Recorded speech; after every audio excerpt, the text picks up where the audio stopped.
Good evening, ladies and gentlemen, boys and girls. It is officially October 5th, 2022. This is the initial episode of the Football Stooges. I'll introduce them shortly. We're going to have a fun little episode today. This is just a group of three guys that met online that want to talk about football. So we're going to try to bring you the football knowledge from the way we have it, which by the name you can tell, we're going to be pretty fucking stupid when we talk about it. So get ready for a wild ride of a bunch of fun different things. That we're going to give to you some interesting perspectives, some hot takes, and we're not going to mince our fucking words, so be ready for it. Anyway, without further ado, let's introduce the rest of these stooges with us. We got the one and only Chicago native, fan of the Bears, Mamba coming in. How we doing, Mamba? Good. Just dying inside slowly. The Bears, Nice. but all good. Week one. Ever since then, we're going down. But hey, we'll talk about that. And from the dirty city of brotherly love, who's not a fucking yinzer, all right? He loves his birds, the one and only. Oh, wrong button. Master. No, you don't. Let's go, I'm Birds. not in Philly, right? I'm not in Philly. But, Philly. I'm not in Philly. Week one but- issues. Philly, I'm yeah, not we'll in get it Philly, smoothed out. but Like the Bengals. We'll have it fine by the playoffs. So fuck it, all right? yeah, I'm not Alrighty. from Philly, but my family from Philly. Yeah. So yeah, we'll get it going. We're going to give you an interesting perspective from three idiots talking about football. That's the basis of this show. If you don't like it, turn it off. If you like it, keep listening. You'll get some laughs, maybe some fun things, maybe an interesting perspective. Who the fuck knows? But anyway, we're going to dive into it. We're going to take a look at the games that happened last week. That's what we're going to do every Wednesday, kind of a Wednesday wrap-up. Look at the games, break down a couple different things about them. We'll go from there. Then we'll go into our predictions for the next week, and then we'll eventually get to answering questions whenever they come in. If not, we'll start talking about some different things. We'll give teams different grades based on how they performed.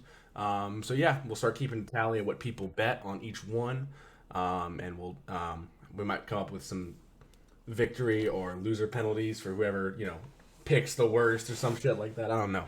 Again, this is all flying off the cuff. We're kind of going this as the wind blows. So let's get ready to talk about some football. Are you right, boys? Yeah, let's do it. All right. Week 1, my Cincinnati Bengals, or not week 1, what am I saying? Week 4, game 1, my Cincinnati Bengals came in Thursday Night Football wearing the all-white uniforms, which I must say were sick. Come in to the jungle, Paycor Stadium, and they lay the smackdown on the Miami Dolphins 27-15. Mamba, what did you think about this game from the beginning, I guess? I mean, I thought Bengals were gonna have it the whole time, but Dolphins, they looked really good until the concussion with Tua. But yeah, I mean, Burrow was balling out, Mixon was doing good. Overall, Bengals had it pretty much secured. Yeah. As a Bengal fan, when I was watching it, I was kind of worried about Joe Mixon. He was doing okay, but again, 24 carries, 61 yards, a 2.5 average. I still don't think our line's communicating. I think it's a big issue. I think Lyle Collins spent half the game on his ass. I swear.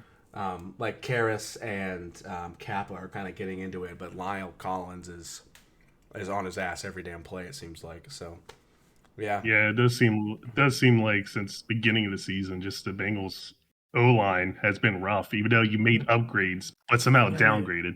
And we spent so much money on it. It feels like we're just throwing money into the wind. Like nothing's fucking happening. Like you want some fucking When returns. was Bengals O-line ever good? Like Okay, hold on. Right here. Munoz. We're starting already. Number 78. We're starting already. All right, All-time, Burrow's hands first. down. Okay, Burrow's first year gets an ACL tear. All right, year 2 they did pretty good. Okay, I'll give you that. To the Super Bowl, pretty good. I mean, now with the O-line, they need to just get that sorted. I don't know what's going on there, but As a Bengals fan, I think the issue is that we started training camp so late. I think they were like, "Oh, guys need to heal, guys need to rest." Man, this is football. Call me HCDC all you want, but guys need to be fucking hitting at the first week of August into the football season. We need to be going hard in the paint every single damn day. Like it's gotta be. but We can't take that time off. I think we just Super came out Bowl slow. hangover is definitely a thing. So It is, but we have a whole Look at new the line. Look at the Rams. Yeah, the Rams. Oh my god. We'll talk about the But- Rams Well, later. yeah, But the we'll one- talk about the fucking Rams. The one take I do have for that game, Tua should not have played. Yeah, I think You saw that on Sunday. Everyone, yeah. Mhm. Oh my god! I mean, even the whole game, he looked Mm. off. Like he did not look like Yeah. typical Tua. Yeah. So and then yeah, they were I mean, starting it's off so unfortunate. well. I mean, hopefully it's no like neuro damage or anything bad like that. They've already, It sounds like. I can't remember the name of the doctor, but the movie. Well, yeah, the Concussion- doctor got fired. Yeah. no, not that doctor. The movie that Will Smith's Concussion movie, the movie that he made. He was playing that doctor, I should say, in that movie. That doctor, the real doctor, came out and said Tua should retire because he's had permanent brain damage. That when he got slammed, it was complete. B.J. Hill had a completely legal tackle, grabbed him, kind of threw, ripped him across his body to get to the ground. Totally legal tackle, nothing malicious about it. But you're saying the doctor that got fired recently? No. It's completely The doctor that got fired, different doctor. Different. Okay. The doctor that got fired was a jackass. He was fucking stupid. Okay. Well, yeah, that guy's NFLPA doctor. Yeah, the doctor that the movie Concussion with Will Smith was based off of, the guy that went really far into the concussion protocol, talked about the different issues with concussions, brought light to that, and really made the NFL change their ways. He has came out and said that Tua should stop playing, should retire entirely, just because of his issues. I mean, knowing Tua and his hard nosed mentality, that kind of like grit and grind feel, I don't think he's going to either. But at the same time, you gotta worry about your health. But what I was saying, that tackle that B.J. Hill had was completely legal. Threw him to the ground. His head snapped back, which is tough to deal with when you're getting all that force. But when his arms came up and he did that motion where his fingers were kind of curling, that is from a medical standpoint, that is a guarding motion your body does to naturally protect yourself against traumatic brain damage. So I mean, prayers out to him. Like, it's bad what happened to him. It's awful. I mean, he didn't, again, like you said, he didn't look right coming out. Like, he looked groggy. No, definitely not. It wasn't awful, but at the same time, it didn't look like normal Tua. And I don't think... Cincinnati was rocking that day. That's the most hype I've seen Cincinnati since, they fucking invented the Ohio River. So, like, it was bumping and jumping, but at the same time, Cincinnati is not like the Seattle Seahawks stadium. There's not going to be that much pressure on Tua to perform in the Queen City.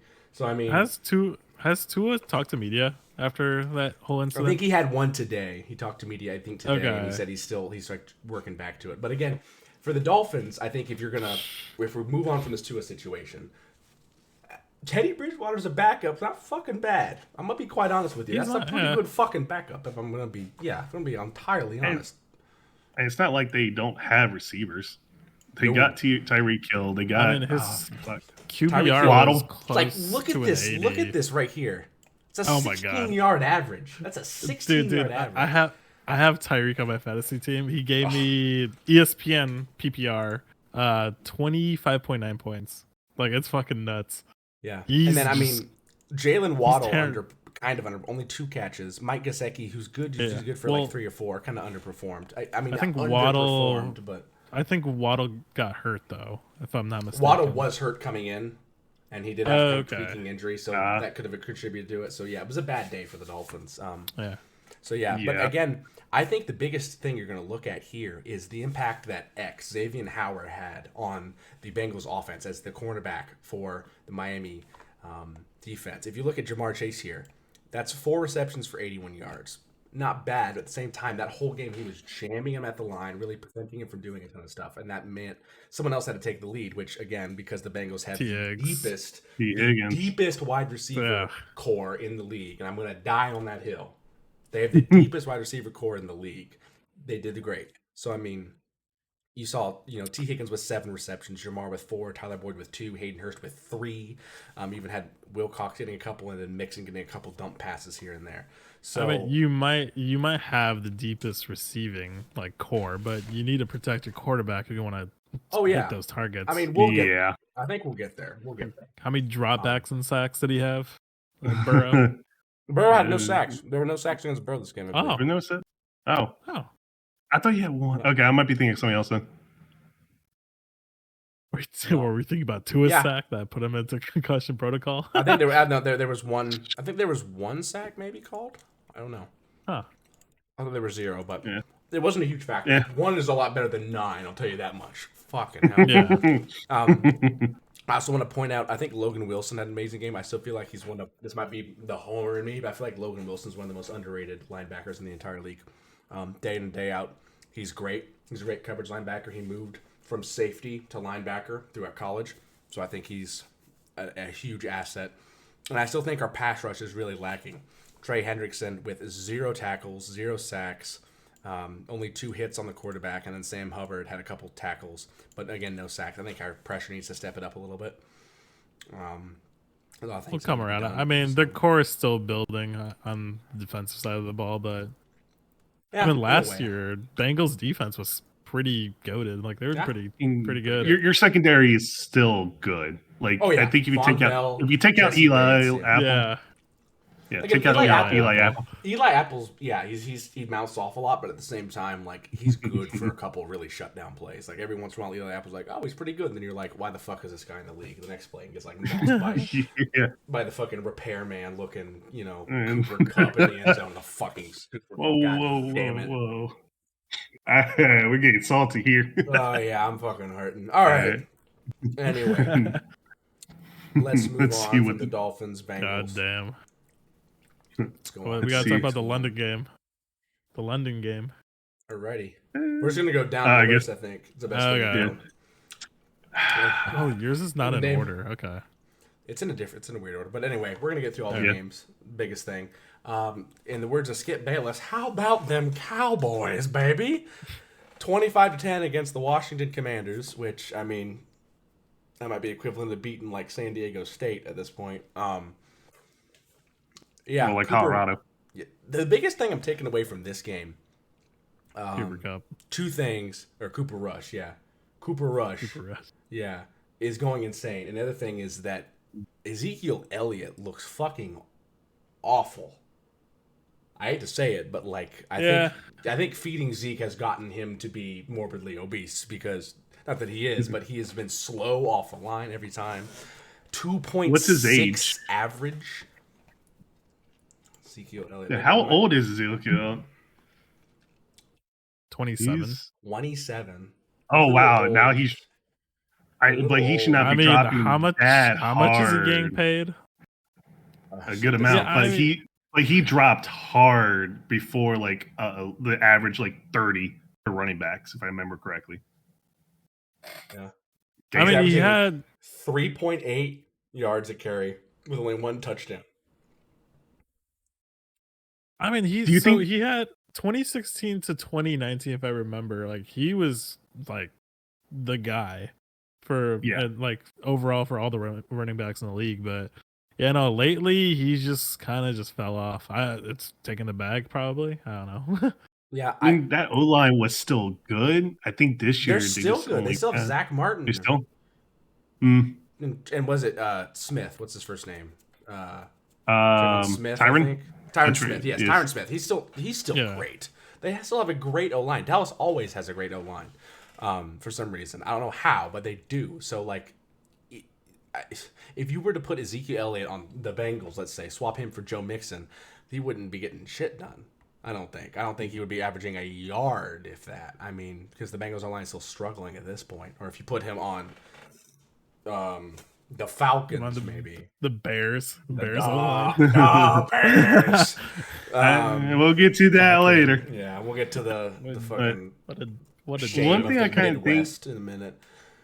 One thing I kind of think is Ron Rivera. What happened to your defense? Yeah. That's that was his big thing when he was Carolina. What do you got? A man named Cooper Rush slinging the ball. All right, there's no defense. I mean, we need to talk about that. Is Cooper Rush the real deal? People are honestly talking about let's look at Cooper Rush and let's look at Dak Prescott. What has Cooper Rush done? He is the only Cowboys starter to start 4-0 in his career. Roger Staubach didn't do that. Troy Aikman didn't do that. Tony Romo didn't do that. Okay. Those are fucking 3 Hall of Famers right there. Now, again, it's 4-0 to start the season with a receiving core that's pretty good, and I mean, probably a decently to one of the top 10 or 5 two-back rotations in the league. I mean, Zeke has fallen off, but Tony Pollard is still, pretty good. So I mean, he's got assets and weapons, but at the same time, I think if you put Carson Wentz in that situation, he would throw like 7 picks and have a quarterback rating of, my GPA. So, I just, I mean, like, he's throwing good passes. Like Cooper Rush, 15 for 27, a rating of 107 for an average of 8.3 yards a pass with 220. Those are some fucking insane stats. Here's the problem that I have with Dak. Dak gets injured a lot. There's always something like happening to him. Like I've passed, I want to say 2-3 years, like he's at least had some sort of injury going on. Right. I think last year, he did play all 16 games, but 2020 was bad ankle. Oh, was it? Last year? Okay. Last year he was balling, but 2020 was that bad ankle injury. Oh yeah, you're right. Yeah, they were thinking last year it was either him or Joe Burrow for like the comeback player of the year, and because Joe Burrow was like a mile ahead of Dak Prescott in every way conceivable, Joe Burrow got it. Of course, it's the easy decision. So then we need to move on to the Commanders. I think the only thing worse than this performance from them was probably their stadium. They had, I mean, their run game was under 50 yards for all 3 of their running backs. Again, that's decently impressive to have 3 running backs at nearly 50 yards, but still odd. Wentz threw 2 interceptions, only averaging, Brady check down range for his passing. Quarterback rating below 60, which is shit, and their defense is hurting because they have Jonathan Allen and nobody, because Chase Young is still hurt. So, Commanders not in a good position. I don't know why they thought Carson Wentz was their answer, but yeah. Your highest targeted guy in the Commanders is what? Antonio Gibson, right? Yeah, or Curtis Samuel. It's either or. It should be Scary Terry. But he had how many? I mean, he had 6 targets, only 2 receptions, 15 yards, 7.5 average, and his longest was 9 yards. So either Terry's not getting open or. Sorry, no, I'm thinking of Curtis Samuel, not Antonio Gibson. Antonio's the running back. Yeah. No, yeah, Antonio's the running back. Yeah. Yeah. No, because I remember Curtis was getting a ridiculous amount of fantasy points. Like first, he was. I had him on the bench for a couple weeks. I was pissed. Yeah. But I mean, Terry McLaurin just got paid. Didn't he just get extended for a ton of fucking money? Like, ooh, shit! I forgot to look at that up. I believe, if my memory serves me correctly, which it usually doesn't, but I think he had I think he just got a contract extension, and he's I don't know if this is Wentz's fault. I don't know if this is his fault. I don't know if this is because he was getting locked up by, probably Trayvon Diggs was on it, if I'm being honest. If he was getting locked up by Trayvon, which he signed a 3-year, $71 million extension. Before the season started. Yeah, so he's getting. So that sounds about average. Yeah, it's decently big money, especially for a younger guy, and he's still very good, still a very fast player, probably the fastest player, one of the fastest players in this entire game right here, honestly, insanely quick.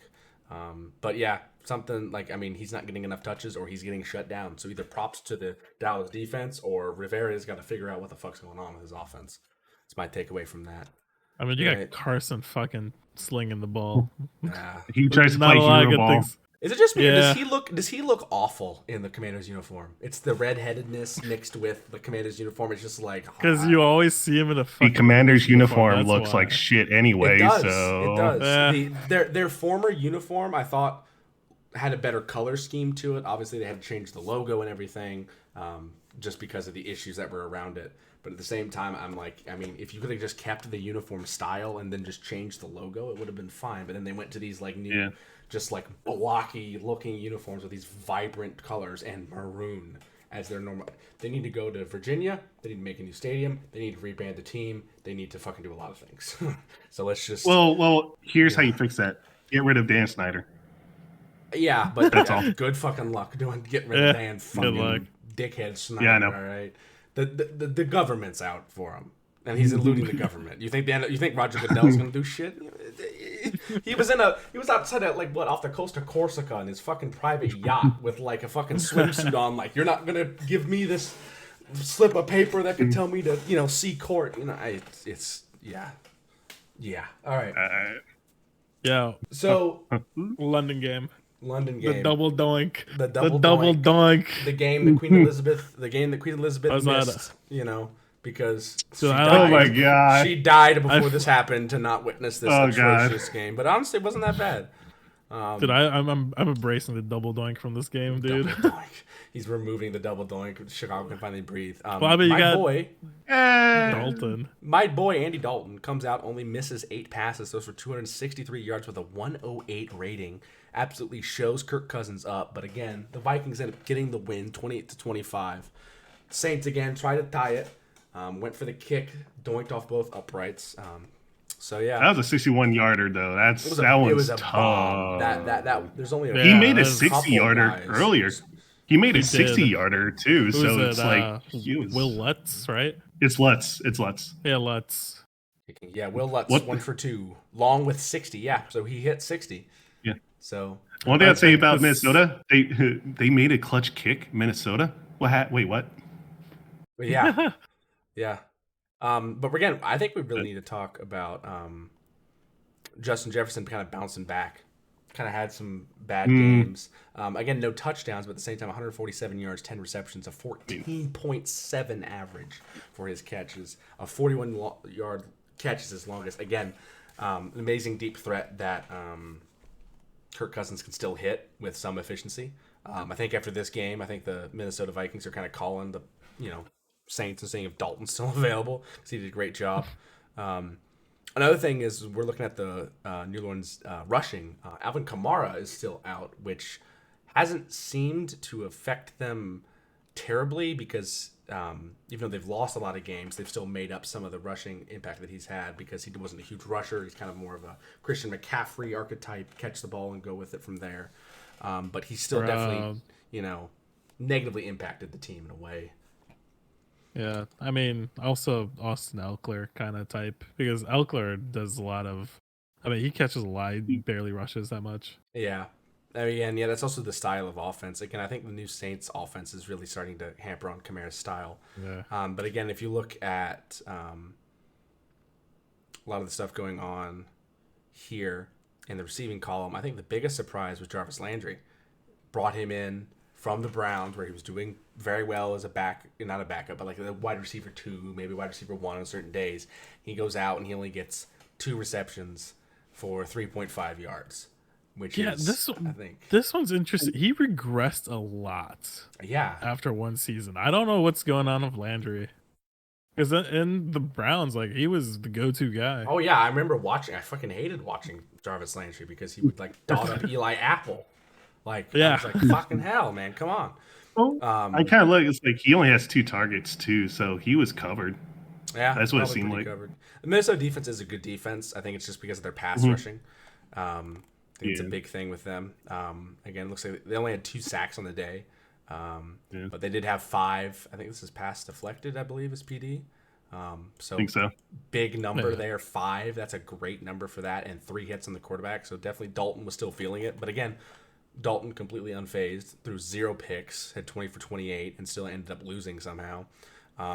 He made the safe throws. It's just Minnesota was able, the run game. I think for Minnesota was a little bit better. Yeah. Also, they had Dalvin Cook. He's gained some yardage, and then not McKinnon. Forgot his name. He got the touchdowns. Tyrann Mathieu had a pick. And had 7 total tackles. Marshall Lattimore had 10 total tackles. So their secondary and their defense seems to be performing pretty well. Cameron Jordan went out there and had a half sack and 6 tackles. So the Saints defense seems to be still performing to a decent level. But again, they're just letting up wrong things at the wrong time, and it's just coming back to bite them. Again, that field goal was a tough thing. But again, you're shooting a 60 fucking yarder. Like, you gotta pray to Adam Vinatieri and Pat McAfee to hit that Mm. shit. So I mean, they're 1-3 now, so they gotta figure something out. yeah, and we'll take a look at who they're Vikings, playing next after we're done. Yeah, I mean, Vikings is surprisingly 3-1.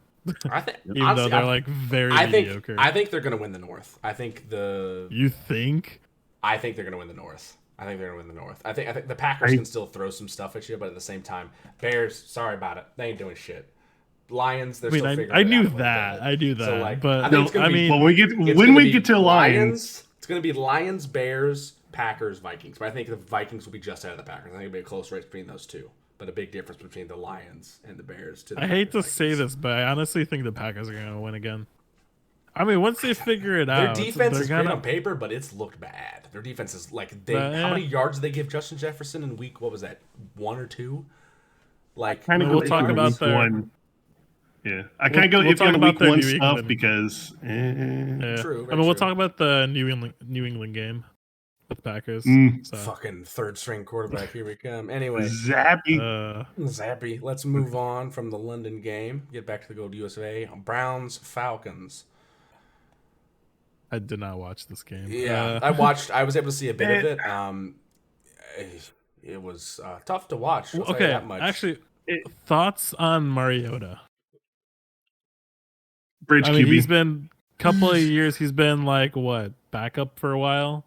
And now Falcons are giving his injuries do not help. Are rebuilding. The Falcons are going to try to move forward with a couple different things they have, but I think it's time for the Cincinnati boy Desmond Riddler to get going, because this was 7 for 19 with a quarterback rating below 50. With I would 139 for their yards. That is, in modern day NFL, that's like, okay, we gotta change something. Wait, here. Master, what are you about to say?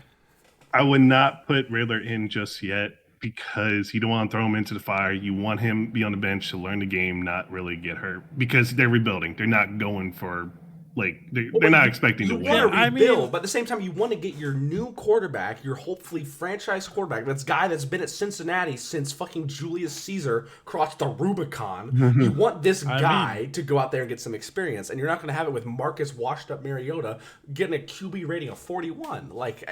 See, I understand that, Massimo, but the issue is the example is Trey Lance. Basically most of his rookie career, he was just on the bench learning from there. Yeah. Once you put him in, he breaks his ankle. Now he's out for the rest of the season. So he's not the only way you're gonna be able to learn football and everything with reading defenses and stuff like that. You gotta put him in. I know you're scared about him getting hurt, but honestly, the only way he's gonna learn is playing. Yeah, true. He's got to be able to make mistakes.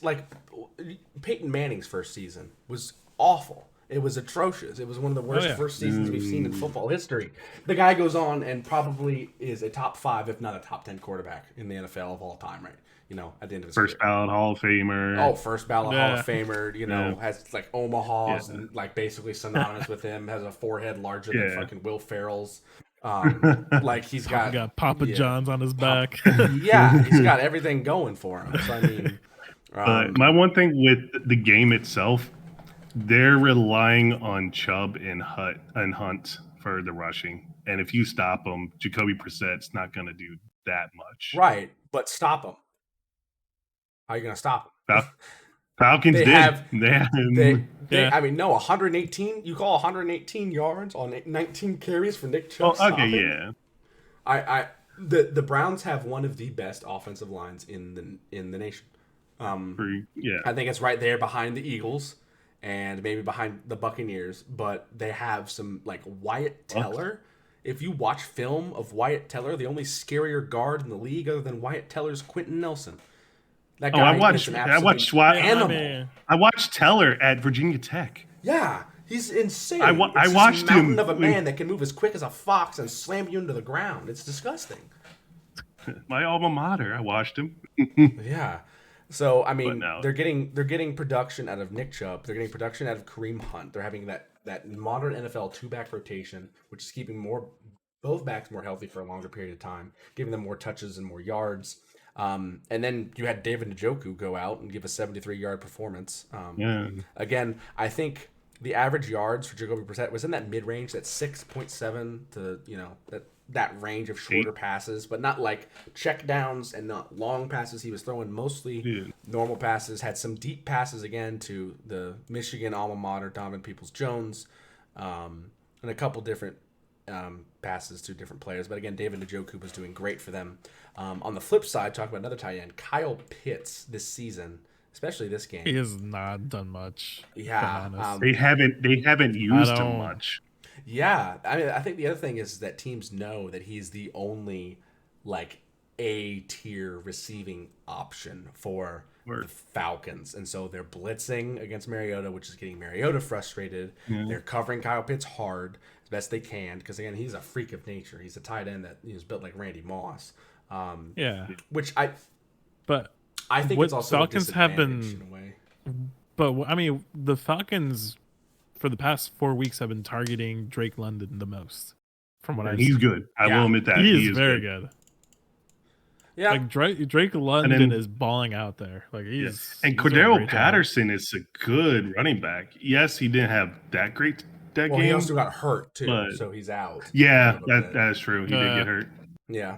So I think Cordero Patterson. Yeah, I mean, I think the biggest issue with Kyle Pitts is I think some of his body type is starting to contribute a bit to it. He's playing tight end. When you think of a tight end, you think of Rob Gronkowski, Tony Gonzalez, Antonio Gates. You think of guys that got a bit of meat on them.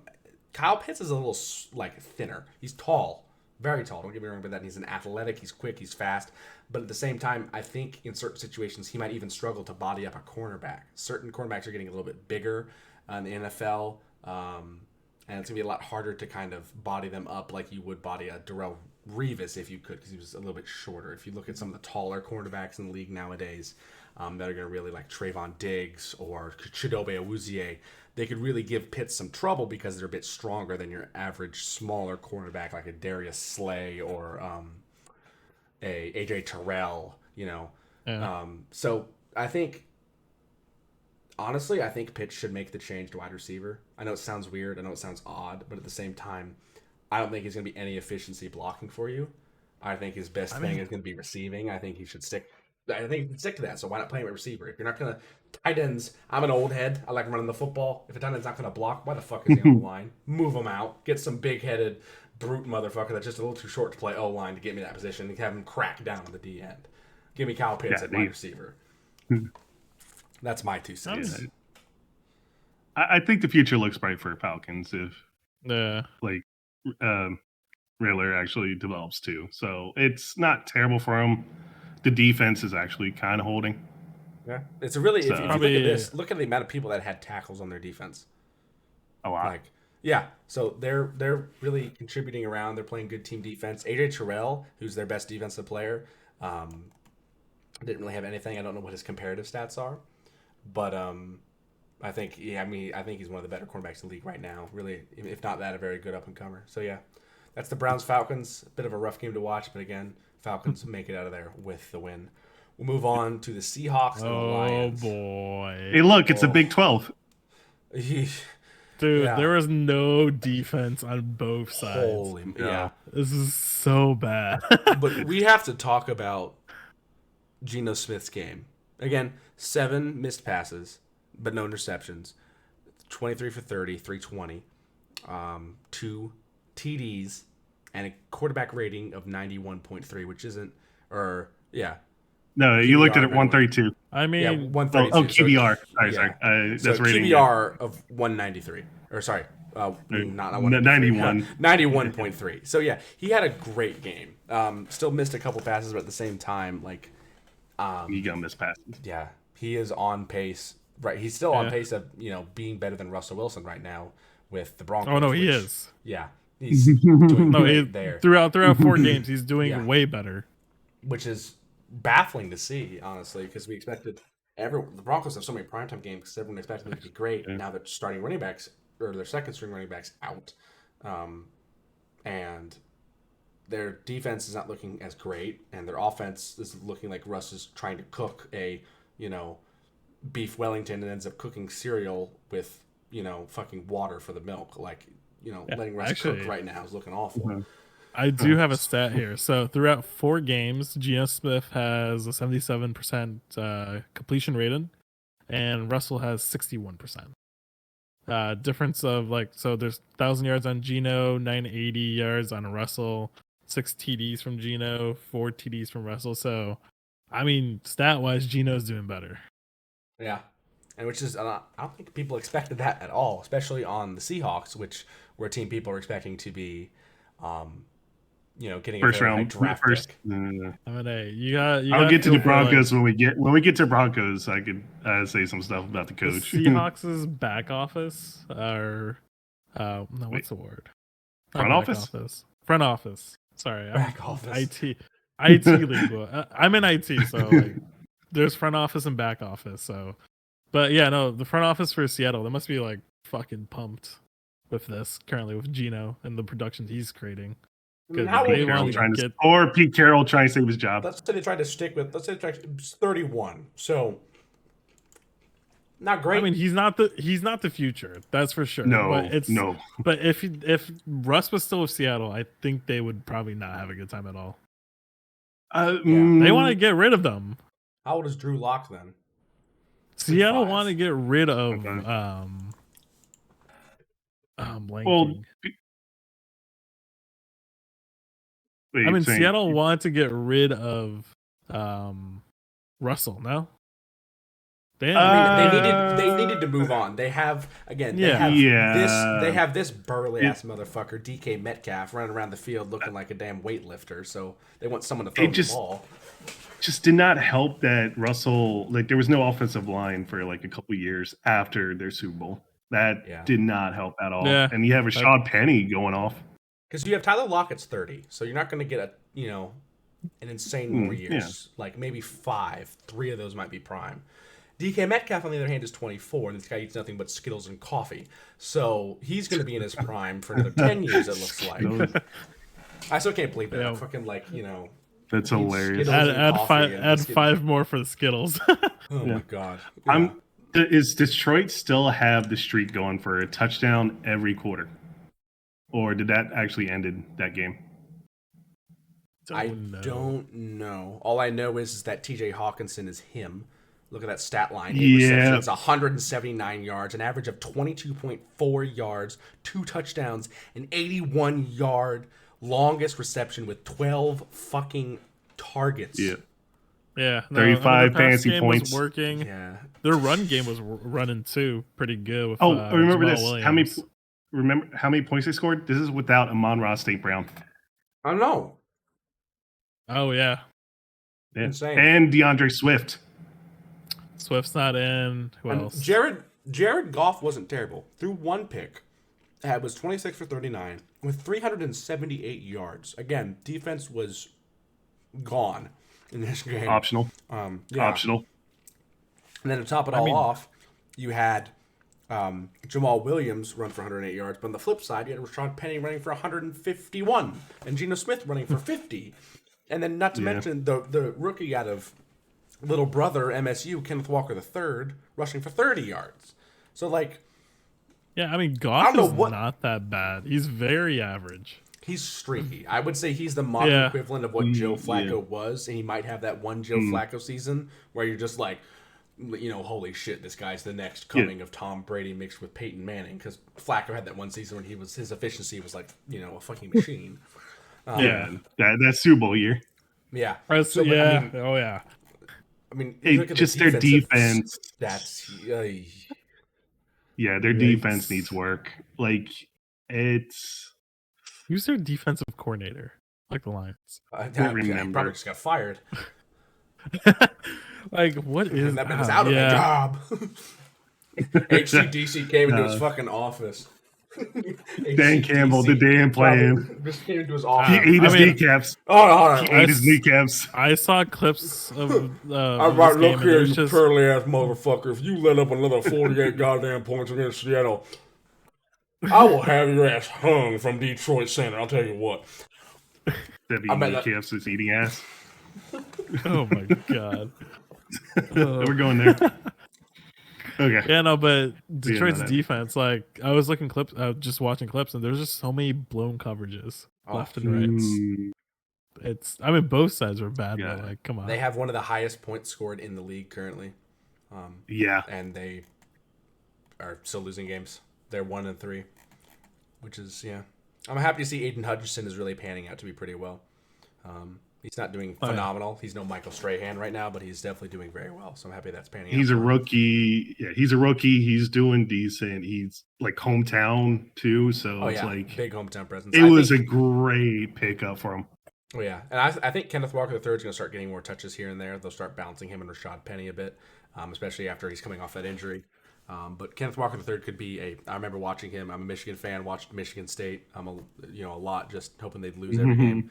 And he can run through a motherfucker. I'll tell you that much. So he could be a problem if he can get it going in the NFL. But that's a whole different ballgame. All right, yep. Titans Colts. Titans finally. It was a game. It was a game. Titans are finally getting it kind of going, it looks like. Again, I'm going to come out and say it. I don't think Ryan Tannehill should be a starting quarterback in the NFL. I'm just going to flat out say it. Sorry about it. Yeah. 17 for 21, 137 yards, 6.5 average, a 47 QBR. But again, the king is back, at least what it looked like right now. Derrick Henry running against the DeForest Buckner-led D-line of the Colts.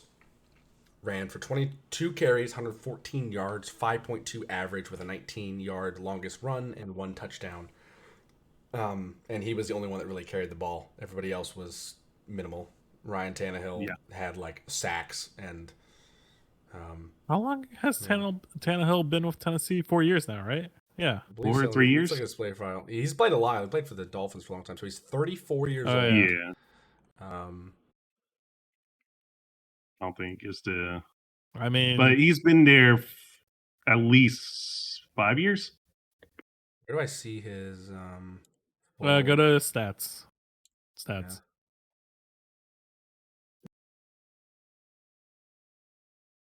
Was this Titan players stats? I just want Ryan Tannehill stats.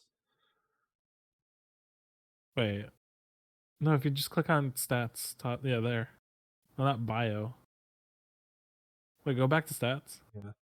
Oh, here we go. Yeah, it gives you Dolphins and Oh, actually, 10-year veteran. Yeah. Yeah, 2019. He got ruined by Adam Gase too, so there's that.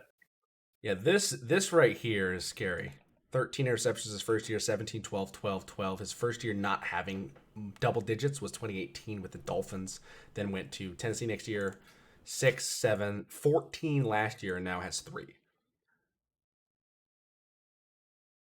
And we'll see what happens to Tannehill. I mean, Tennessee really hasn't had much success with quarterbacks. Yeah. Not since Vince Young early? Not since Vince Young, yeah. Yeah. And then we're going to go to the other side, look at Matt Ryan, who thus far has been that O-line has been bad. I don't understand. They have Quentin Nelson, who's the best guard in the league. He's literally like the strongest motherfucker, I think, on the NFL football field on like every given week. And but the tackles a problem. Here's my hot take. Why aren't the Colts in rebuild mode? Why are they getting scrapping up old quarterbacks? It's their owner, Jim. Is it Jim Ursa? I think it's just constantly quarterback carousel. Fucking crank that thing. We got to go through Jacoby Brissett and Matt Ryan. We got to go through Andrew Luck. We got to go through Carson Wentz? It was Carson Wentz last year. Philip Rivers. Rivers wasn't bad. Philip Rivers. I forgot about that. Oh my god! I feel like half their fan base left about Philip Rivers left because it was his whole family. Anyway, he goes out. It's karma for luck. That's all I'd say. I'm like, okay, last 3 years you had Wentz, you had Philip Rivers, and then you had Matt Ryan. All 3 have been somewhat unsuccessful. Well, Matt Ryan so far. What do you expect from Carson Wentz, who doesn't know how to throw the ball away, is constantly going to force everything? What do you expect from Who's the next one after Carson? Or It was Philip Rivers. Philip Rivers. Phillip- Who do you expect from Philip Rivers, who has given his heart and soul in the NFL football field and is just playing out his final years? I mean, what do you expect from? I mean, he has a Hall of Fame quarterback. He ain't a Hall of Fame quarterback right now. But you gotta. What do you expect from Matt Ryan? I'm sorry about it, but he was Yeah, known for but guys if like I'm- okay. Roddy White and Julio fucking Jones for a long time. Not to mention Tony Gonzalez. Not saying that Matt Ryan isn't good, but at the same time, he had a great O-line that was protecting him, and he could sling the rock like But crazy. he's 37, and Yeah, what's that's the what I'm Colts' saying. future? Like the Colts' future. The front Colts' office future should- is sitting right there, and he's out for Thursday Night Football. Jonathan Taylor, Yeah. 20 carries, Oh, 42 Jonathan yards, Taylor, with yeah. a 2.1 average. Yeah. If you were going to tell me that this was going to be the battle of Derrick Henry, Jonathan Taylor, I'd be all over it. And this is like Derrick Henry by a nautical fucking mile and a half. Because Derrick Henry went out there, played great, has had a great line, even when they're missing one of their best left tackles, all-pro tackle, Taylor Lewan. And they're still going out and getting rushing like this. They even Roger Stafford's now on the Bills, so their O-line's decreased, and Derrick Henry's still running his fucking heart out, and then Jonathan Taylor's still also running his fucking heart out, but getting hurt and can't do as much. So now you're trusting a Indianapolis passing offense, whose main only target has is Michael Pittman Jr., who's not bad, but who else is there? Mo Alley Cox. Okay, Yeah, like I not mean- terrible, but not great. But at the same time, like, I mean, Matt Ryan can only do so much at 37. Yeah. I And mean, also this, like, he's getting the- hit. He's not used to getting hit, and he's fumbled twice. Like, Yeah. I mean, I understand you have Jonathan Taylor, but the Colts should be rebuilding for a better quarterback and get their wide receivers like more proper wide receivers. I would say. I don't know. they It's want just to a win, weird. But like, their division's good to win in, because if you can stop Derrick Henry, the Titans suck. They have no passing options. Who's there? Robert Woods.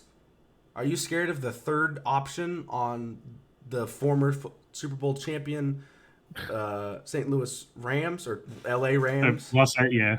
Yeah, LA, the LA doesn't even fucking like him, let's be honest. There are more people at the Bengals send-off party than at the Rams Super Bowl championship parade. Like, fucking LA, okay? Anyway, so look at the Tennessee receivers. Any names scare you? Robert Woods, maybe. Austin Hooper, Maybe. maybe. But then, like, you stop Derrick Henry, you win the game, basically. Because Ryan Tannehill's going to shit his pants. And he doesn't have AJ Brown to just chuck the ball up to. We'll talk about him in a minute. Yeah. Calm down your go birds, all right? Just hold it. So yeah, we'll talk about the Batman in a minute. Anyway, Be right back. yeah. Okay. Oh no. But yeah, Colts. Yeah, that Colts offensive line's bad, and It couldn't be their because- defense. Yeah. Right. Yep. Oh, you're. There you go. You're in. Did that mess up your camera right now? Okay, we're good. Nope. I just No, turned you guys no, off no. that way. They wasn't looking at random things. Anyway, Okay. but yeah, I think the biggest issue is that they couldn't stop the run game, even with like Shaquille Leonard, Stephon Gilmore. Like, this defense isn't bad. Stephon Gilmore, Shaquille Leonard. Where's DeForest Buckner should also be on there at some point, unless he didn't. Or do was he anything. hurt? Was he hurt? He could be hurt, but again, that's one of the better DTs in the league, and if he's not hurt, he's going to be good. Yeah. So like they have a good defense, and so like I again, if it's the O line, it's the O line, which I mean, Quentin Nelson's talented enough. Fucking move that guy to tackle. I mean, I don't care. He's doing phenomenal. That'll be iffy. That'll be iffy for that one. I don't think he really can play tackle. Like, it's very different from guard to tackle. It is. I mean, I've played O line, I played guard, and I played tackle. I mean, obviously at the high school level, which is a lot different than NFL, of course. But at the same time, like, that guy is just naturally talented. He is naturally talented. Generational. There's guys like right now in the NFL. There's generational lineman talents. One of them is Quentin Nelson, and there's also Trent Williams. And you could also maybe put Wyatt Teller on that list. I'll give it Those some guys time with that one. Yeah, Wyatt Teller might take some time, but at the same time, those are generational talents. And Kelsey as well. How could I forget Jason Kelsey? Probably one of the best centers in our time period. Yeah, him, Jeff Saturday, and Bruce Matthews are like passing the torch, I feel like. Next one's Creed Humphrey. Creed Humphrey's going to be a first ballot Hall of Famer. I guarantee you that. Sorry, I like talking about linemen. I like talking about it. We got the Bears. Oh, this game. Okay, let me start this off. Justin Fields isn't the problem. Our O-line sucks. Our running game's okay. Darnell Mooney finally is getting some catches because past 3 weeks he hasn't done shit. Cole Kmet is useless still, and what else? And our defense apparently I had Cole Kmet week 1 of fantasy. That motherfucker got Why? Oh, and then hold on. I'm in a 16-man league, Masson. What do you want me to do? There's no one available. It was him or Adrian Peterson, who hasn't played like 3 years. The Bears defense when it comes to bootlegs. Holy shit! How can you let fucking Daniel Jones of all fucking people run into the end zone? Daniel Jones is that man stumbles. Athletic. I mean, until he trips. Fair. Until he trips. You did let him run for an 11-yard average. Holy shit. Come on, dude. And look at this, a 10-yard average for Daniel Tyrod Jones. Taylor. Going to the New York quarterbacks. Good. All right, Daniel Jones gets hurt. Okay, fair enough. Put in Tyrod Taylor. Fucking Tyrod Taylor being Tyrod Taylor fucking puts himself in a concussion. And now you have no quarterback.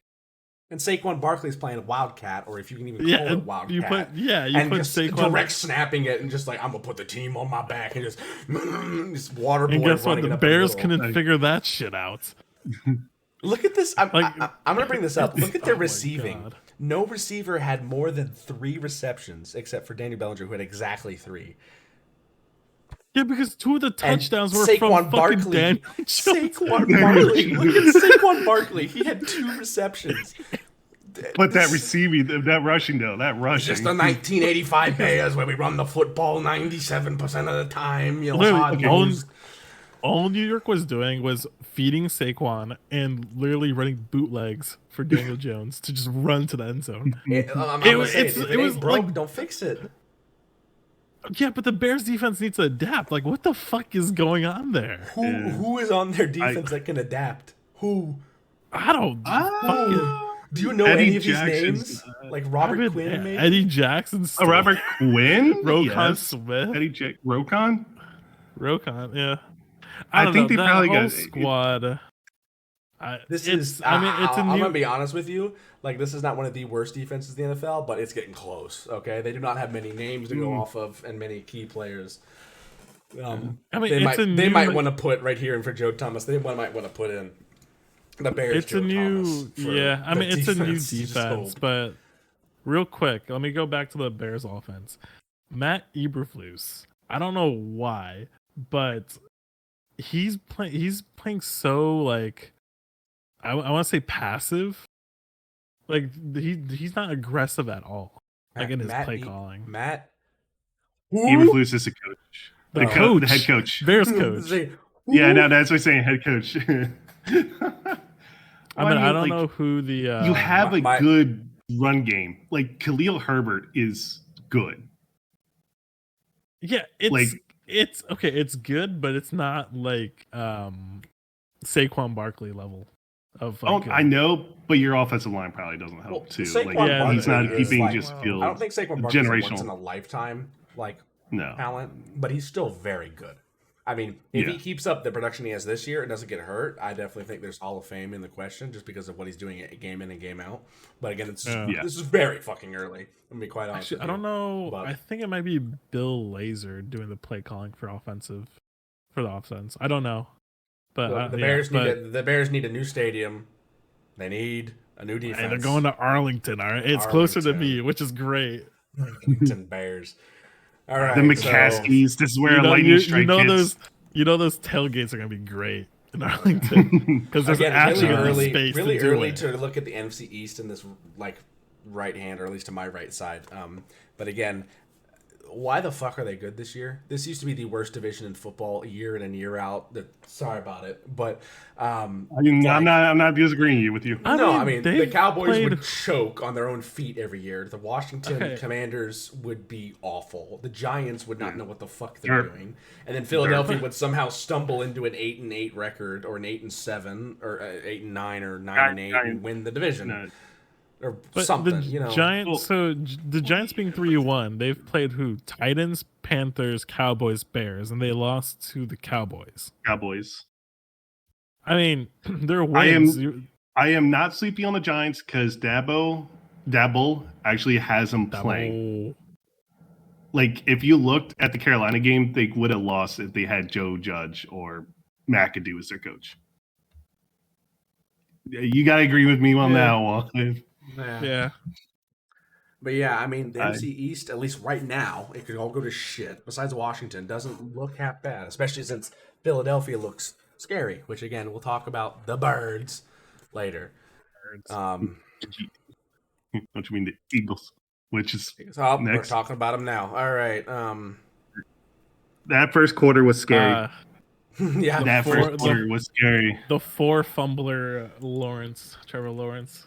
He fumbled when 4 it hurts. Yes. I'm not gonna be like, it's rainy condition. Yeah. I'm not gonna be like, holy shit. Yeah, the D line was on his ass. Let's just say that. Yeah. The D line, Hassan Riddick, Fletcher Cox, I know Jordan Davis has been able to do much, but I mean, like, I'll give him time. Oh, he's a run stopper. He's rookie. Gonna have to really developed. He's also a rookie. Oh yeah, he is meant to plug a hole. That motherfucker is like 6'9" and fucking 5,000 pounds. That man is a literal bowling ball of a man rolling through the center. What I want to see, go up to rushing. Like Miles Sanders is actually, they're giving him some rushes. Gainwell actually can do something. He's not like a running back one, but I mean, like, I can trust him. No? He's like RB2 or 3.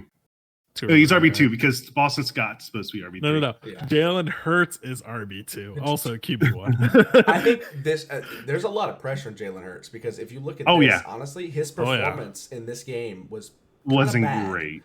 16 for 25, 204 yards with an 8.2 average, threw an int, and had a QB rating of 26.2. Not great. Like, I don't want to be like, oh, it's the weather. I don't want to go with what it was raining. It was from Hurricane Ian. But this is this is an athletic quarterback who has a cannon for an arm and the best offensive line in the league. If the Eagles do not have success this year, the entirety of the blame is going to be thrown on his shoulders. On Jalen Hurts. Jalen Hurts, yep. Yeah, because you have everything. You have A.J. Brown, Dallas Goedert, Miles Smith, Devontae Smith. You got Miles Sanders and Kenneth Gainwell in the backfield. You have a defense that's disgusting, an offensive line that's Darius Slay did get hurt, but I don't know if it's major. Chauncey Gardner-Johnson, I like that pickup. Bradbury, I know he's not like a great cornerback, but I mean, he could be on wide receiver 3. He's still a pro. Yeah. Like, this is insane. These are good. You have an amazing defense, an amazing offense, and it all hinges on Jalen Hurts. So if he can't get it done, you've got to find somebody. You have to find somebody that's going to get it done. He's going to get it done. He's going to get it done. For me, I think it's just I'm going to be 100% honest. I'm not sold on Jalen Hurts. I don't think he could have some Tua Tagovailoa, besides the injuries, some ups and downs, I think. There could definitely be some ups and downs, I think, with Jalen Hurts. I don't think he's consistent enough. I don't think he's a good enough decision maker. I think he scrambles a lot, which is fine, but at the same time, I don't know if you want to scramble with that line. Honestly, that line against the average defensive line could really give you time. Yeah, but the trend so far of QBs is heading towards scrambled quarterbacks. Who's been the MVP the past couple seasons? Lamar Jackson? No. Scramble. Patrick Mahomes? No. Rodgers. Wait. Well, Rodgers was last year, but the past. And what about the year before that?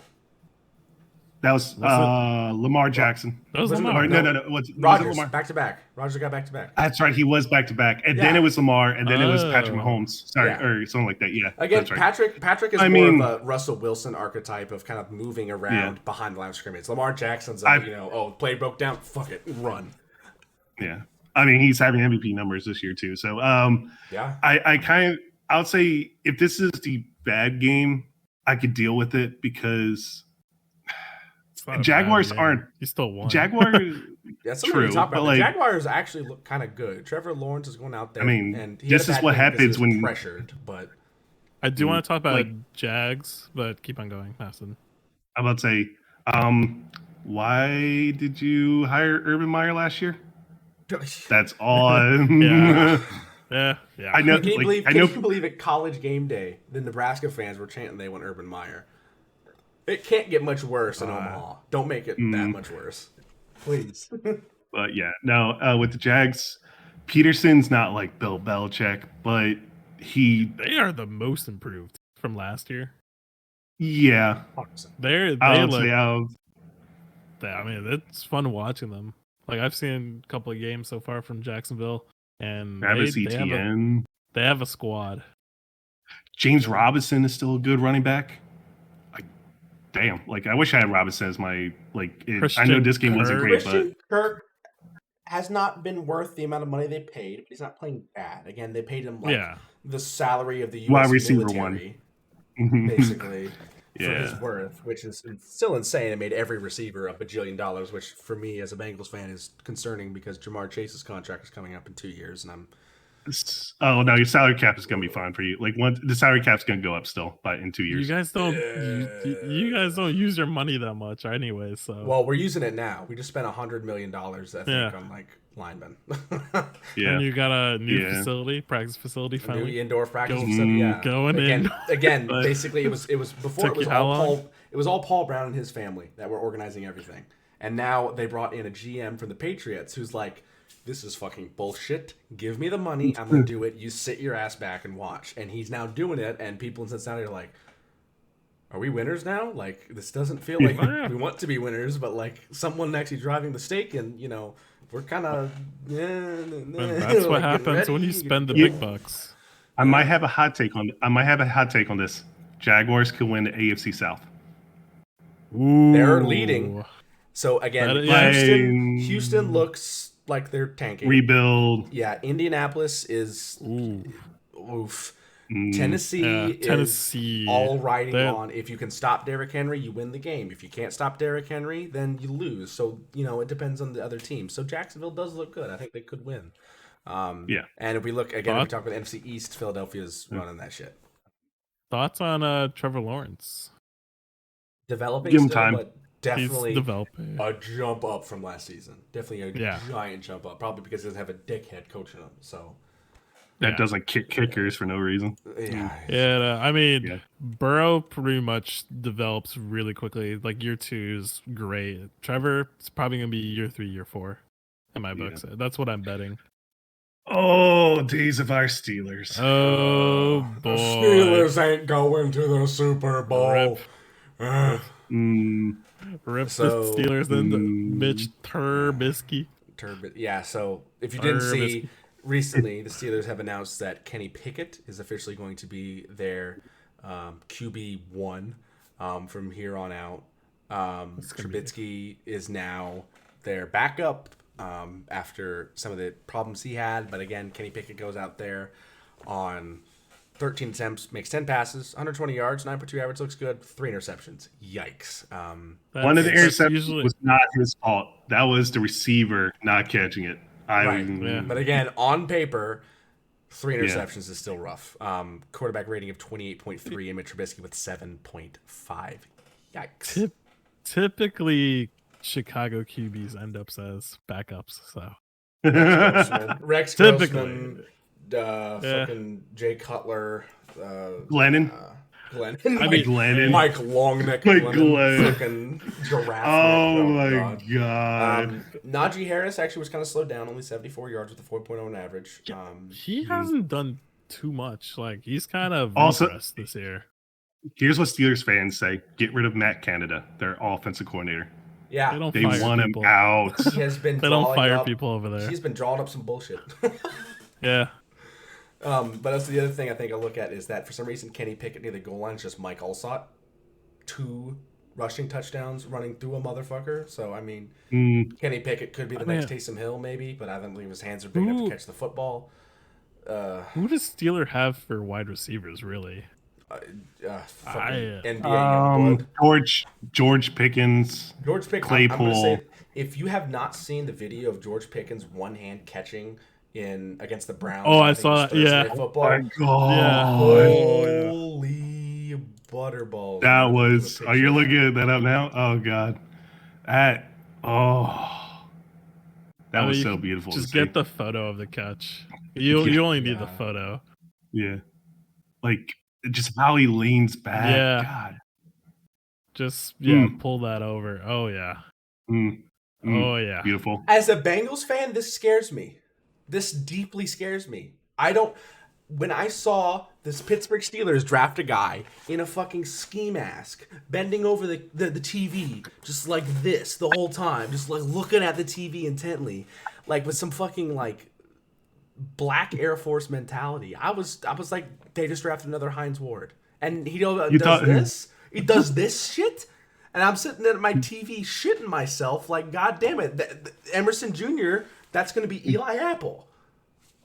They already beat us in a fluke game week 1, and now there's this shit. The second coming of Scary Terry. Oh yeah. I'm saying with the ski mask, and he's like, Let's zoom in. Those gloves that grip, grippy.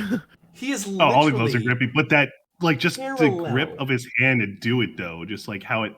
He is parallel with the fucking ground. I did read somewhere about just gloves with wide receivers. Like I don't know. There's a vid by 5 points that actually was really good about the gloves. Like why, kind of like they're still allowed. Okay. Also, don't they like stick them up? Like they make them sticky. It's the material itself that's actually pretty good grip. Yeah. But it still is like they practice that stuff. It's not like just the gloves helping. It's like those guys actually some help practice. With slide. It doesn't let things slide. Bro, they gotta look at the MLB and take some things from. Yeah, they did that. It's called stick 'em. Look it up. It was bad. Pat Freiermuth also a really good option. Deontay Johnson being a great option. Again, Chase Claypool completely silent. Again, after mouthing off saying he was the best receiver in the nation, which nobody believed. So, yeah. We gotta talk about the Jets though. We do. Yeah. Zach Wilson's back. Yeah, but again, the MILF Hunter himself. The fumbles for the Pittsburgh were a problem, but yes, Zach Wilson's back, catching a touchdown. Actually, if I look, he should be. Yeah, Zach Wilson. He catch for 2 yards with a touchdown. He did the Philly. He did the Philly special. Philly special. Through one. Yeah. Their rushing offense was insane. Their passing offense was okay. They had some issues with his, obviously, 2 interceptions and a low QBR. But again, passed for 252 yards, which is still a lot of yards. Keep an eye on Brees Hall. He's a rookie, and he's already been like lots of production from him already. From Brees. Yeah. Iowa State guy. Not super, but like not terrible. I mean, for a rookie. He's 66, 39, 50, and 23 for his yards in the past 4 games. Not insane. If I'm not mistaken, it was all against AFC North right now. Yeah, the Jets just had the AFC North gauntlet, and they went 2 for 2, losing to Baltimore and Cincinnati. So, but he's been improving a ton. So, he's gonna get better. Like the Jets do look competent. Yeah, a little bit. I don't think they're not going to challenge. They're not the AFC butt fumble. East. No, they're not the butt fumble. But I'm not saying they're going to win the division or anything. But they might have some issues with New England. I think they could beat New England. They could lose New England. It could go either way because you never know what Belichick's going to pull out his ass. But I think it's going to be down between the 2 of them for the last 2 spots, obviously in the AFC East. I think it's Miami and Buffalo for the top. I don't think that's going to change. As far as AFC North, mostly anyone's game. For my prediction, it's going to be Cincinnati, Baltimore, Cleveland, Pittsburgh, with Pittsburgh finishing very low in the overall standings of the league. Yeah. I mean, I'm a coin flip between Cincinnati and Baltimore for me. It's Baltimore's defense and Cincinnati if that O-line actually does something. very flip-floppy for me. I can't really pick one. Also, we got to look at Minkah Fitzpatrick as well. Really performing very well coming off that contract year. Doing a very good job for the Steelers and their defense. So, yeah. Okay. Moving on to the next games. Bills Ravens. Yeah. It should be the 4 o'clock Bills games. Ravens. Bills Ravens. Yeah, we're Bills Ravens. still got a little ways to go. Alrighty. We're taking our time. But, yeah. This game was insane. If you want to look at the score up here, Baltimore outscored Buffalo 14-3 in the first, and then was just 1 point off, 6-7 in the second, and then it was all Buffalo. 10-0 third quarter, 3-0 fourth quarter, giving them the 23-20 win. This game looked to be over in the halftime, and Buffalo flipped the switch completely. Well, that's what Buffalo does.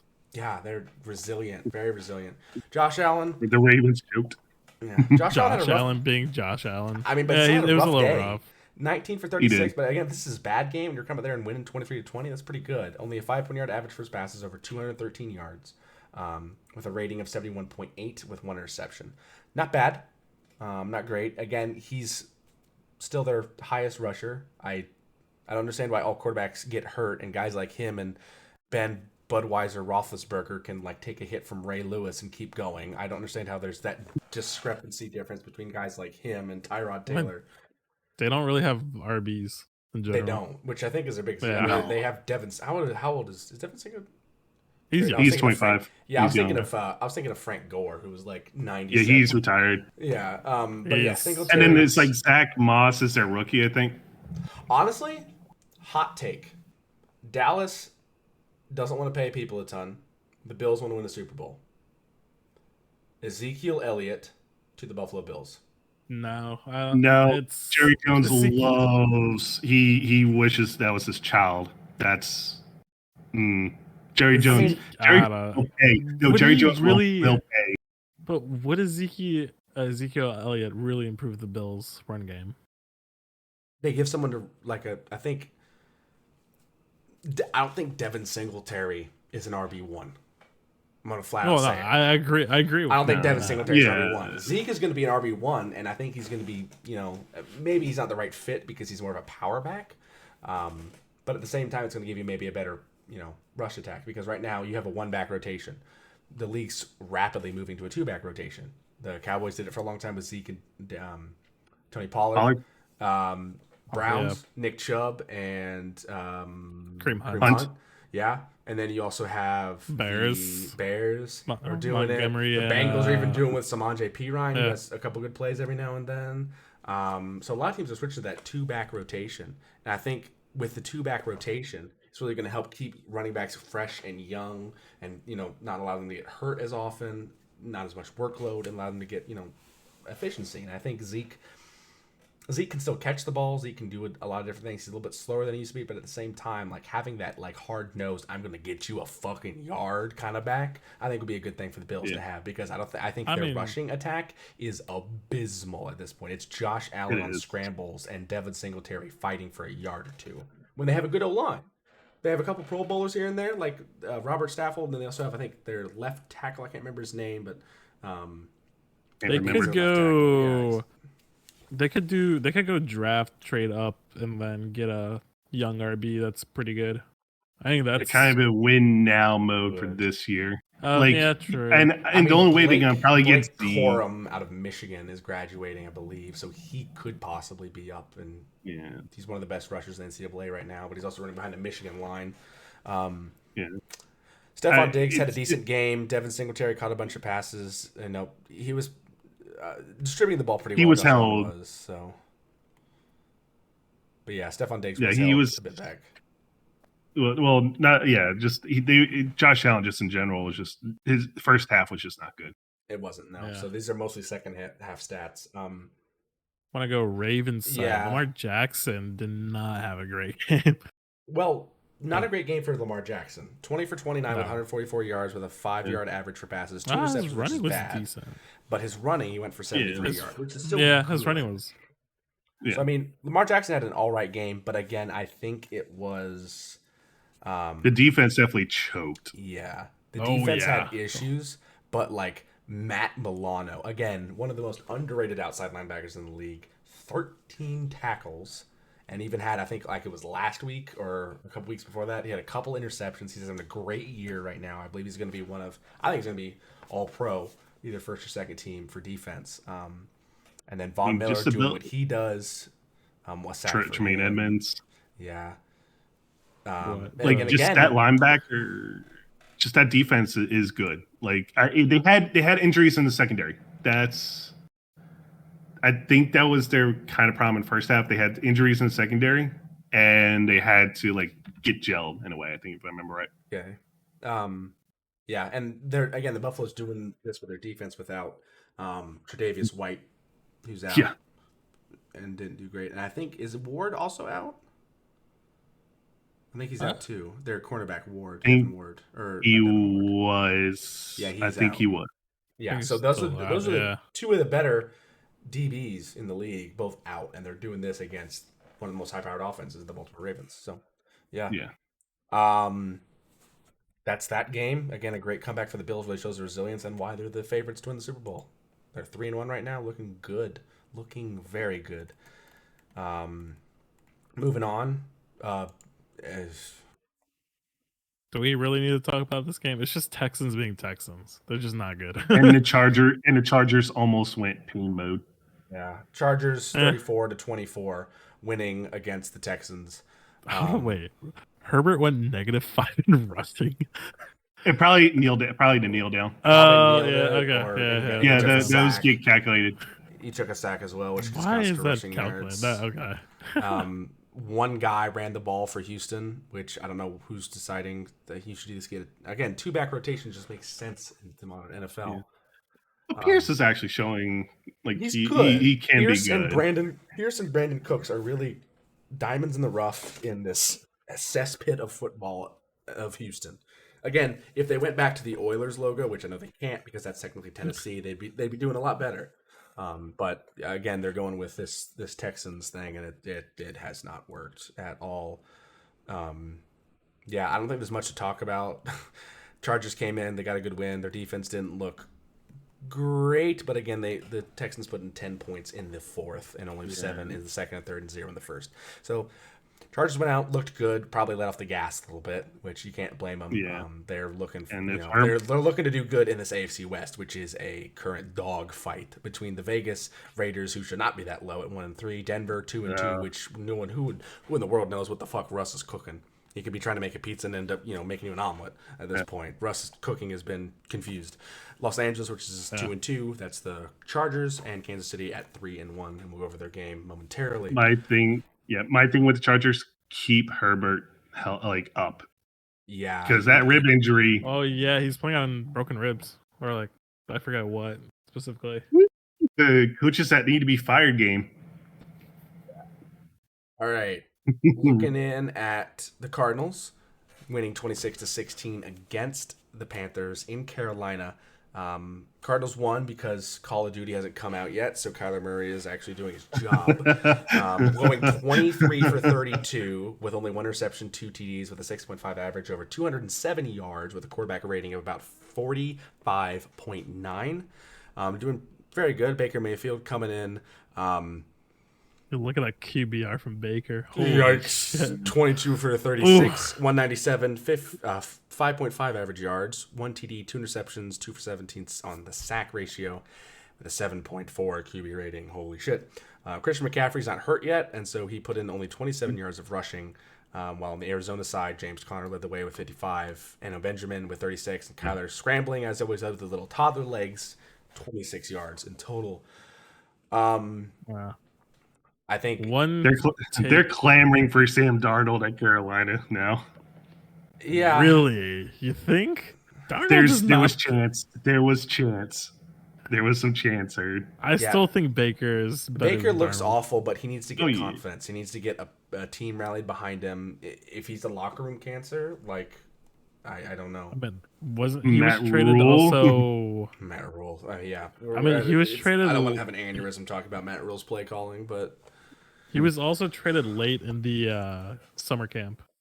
Yeah. Very true. True. Panthers. So they don't really like he just needs to build the chemistry with everyone because like okay, look at DJ Moore because DJ Moore has been like super unproductive at all. And I think it's just because of Baker needs to build chemistry with DJ and get the ball rolling. Yeah, Chris I just McCaffrey's love not this. doing bad, but they're not. I think He's the biggest issue not. They're is not that using they're- his rushing, Yeah, his rushing is only 27. The biggest issue with that, but then his receiving. is 81. Yeah, he's a catch first back, but at the same time, I don't think they're running him the ball as much because they don't want him to get hurt. Because again, he's a very good player when he's on the field, regardless of his injuries. I think the biggest thing from Arizona is that the pickups of Marquise Brown and Zach Ertz are proving to be very good still. 6 receptions for each. Both of them getting a TD again, doing very well. Cardinals look to be having things at least on the right track. Things need to keep going smoothly. They really need to work around some of those Call of Duty double XP weekends for Kyler's sake. A lot of things need to go through with that. Yeah, My boy Rondale Moore is back. yeah. Hell yeah. Also, Purdue guy. big story in this: JJ Watt had atrial fibrillation. Oh yeah, I heard about that. It can be described as kind of like the top part of your heart kind of not beating in the right synchronous rhythm with the rest of the heart, so it can kind of beat a little bit off sometimes. So he had to get shocked back into place, and still went out and played. So that's a hockey move from Mr. Watt there.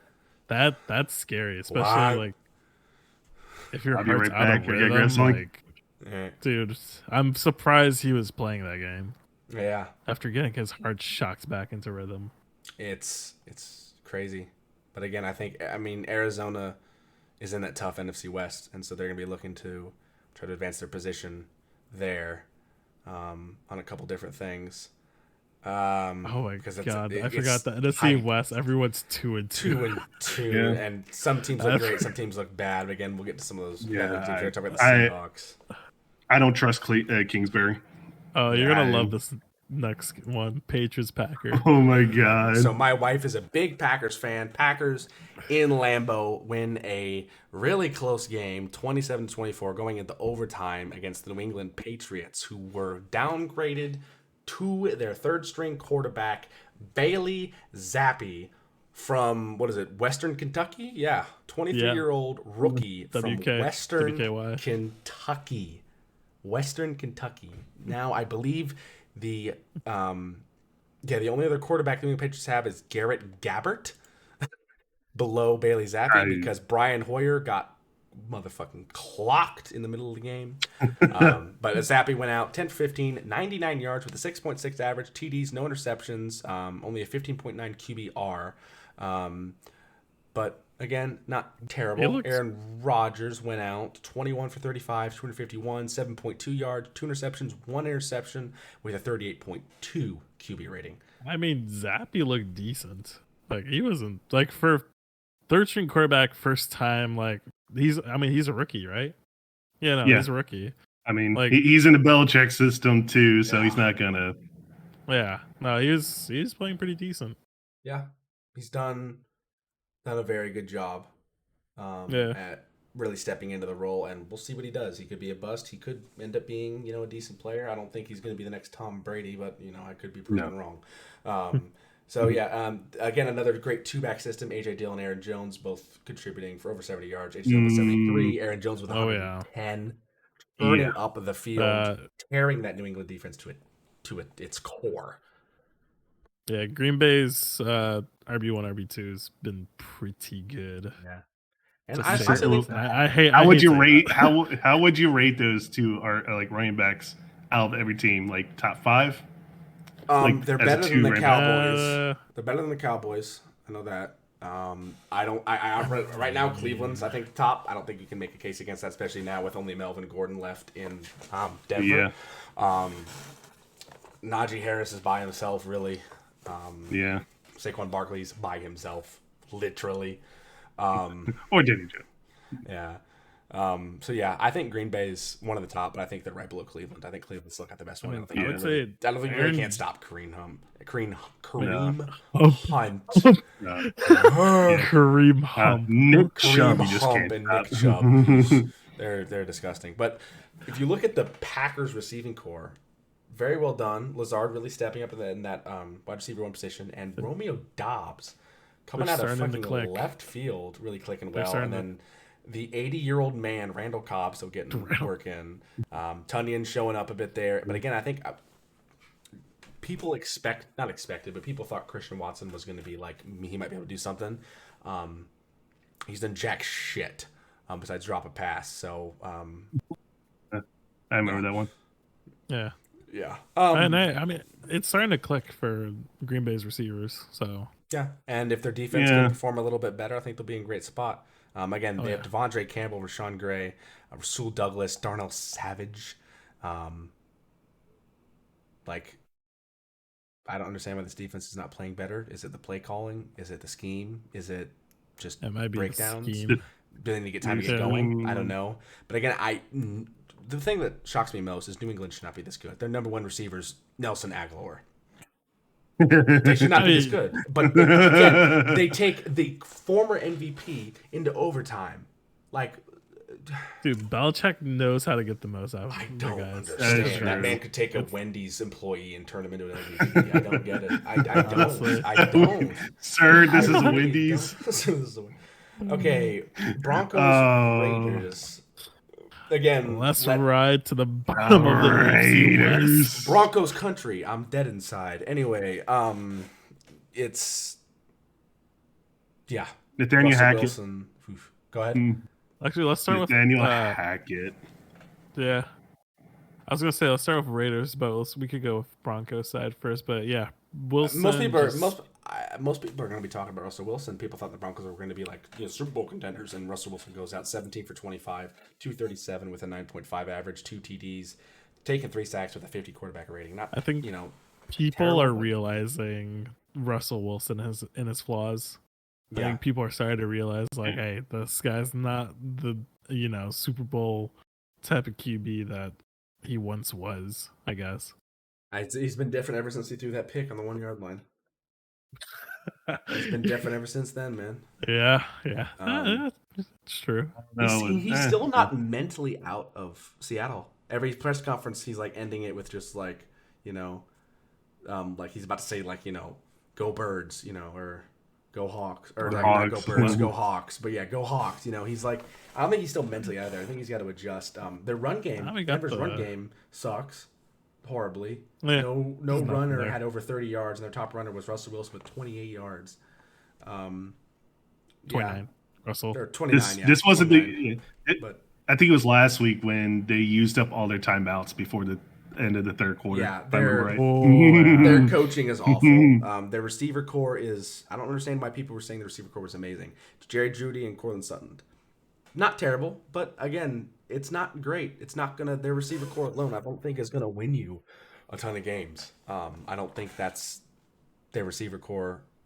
I don't think it's that amazing. I think it's good, but I don't think it's world class. It's not like the Vegas receiving core, which apparently is literally just Devontae Adams. It looks like at this point. Hunter Renfrow still out with a concussion, but Darren Waller, Josh Jacobs, Matt Collins all having 5 or less receptions, and then Devontae Adams having 9 for 101 yards.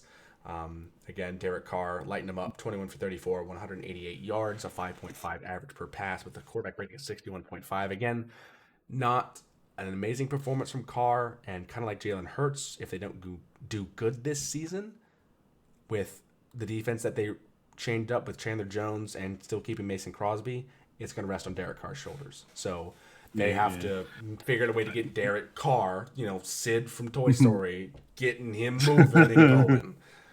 I do have to say this to the Raiders. No takes backsies with Matt Collins. That's all I say. No take backsies.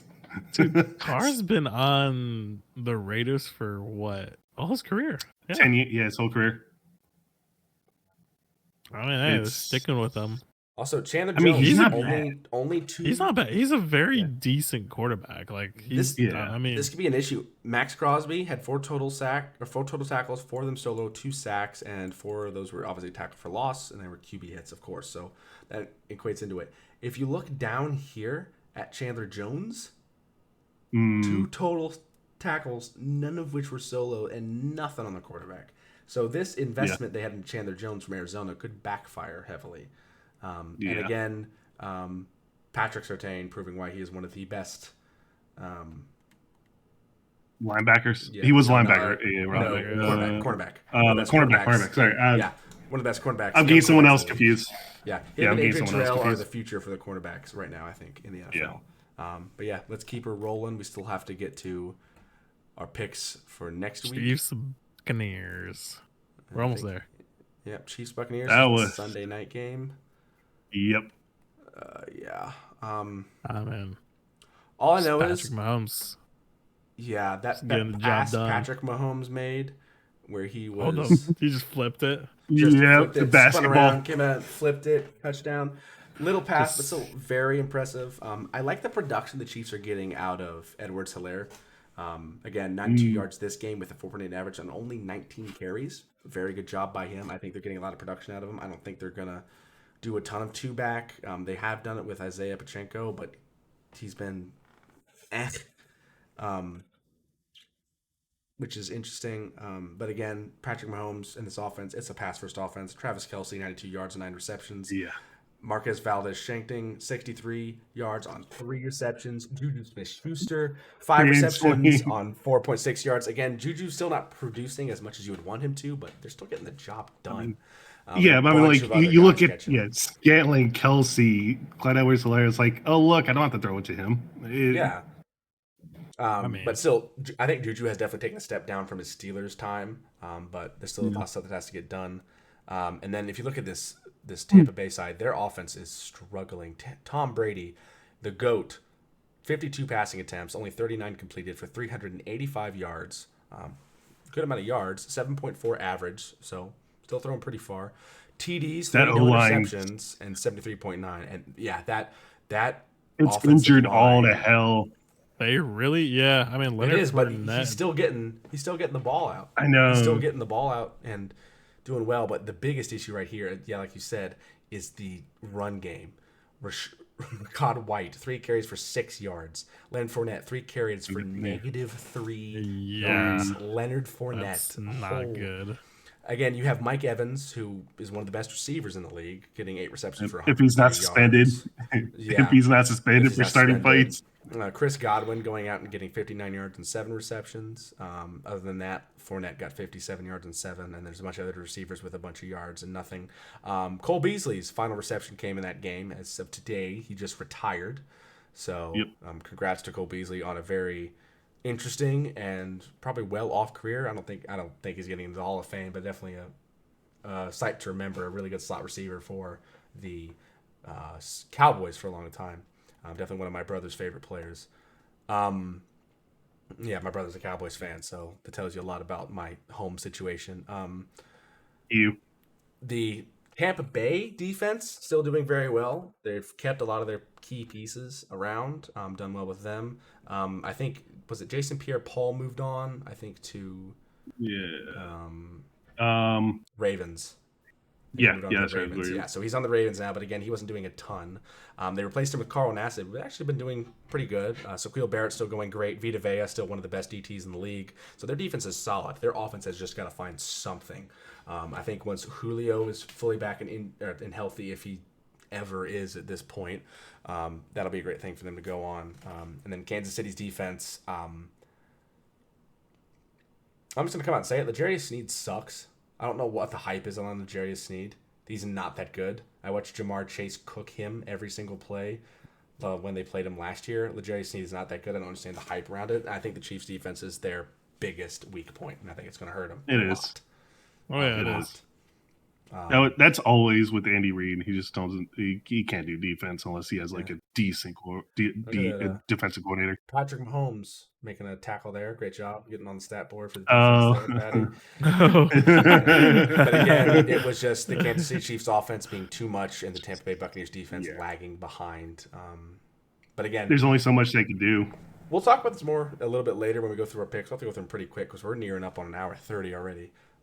We gotta talk about the absolute disgusting amount of atrocities Tom Brady is going to cause the defense of the Falcons next week, because that man just hired a divorce lawyer. So, oh god, yeah, yeah, that man is going to be insane. All right, anyway, Rams, 49ers, Monday Night Football. The Rams have a new owner. His name is Deebo Samuel. Don't know if you've heard of him.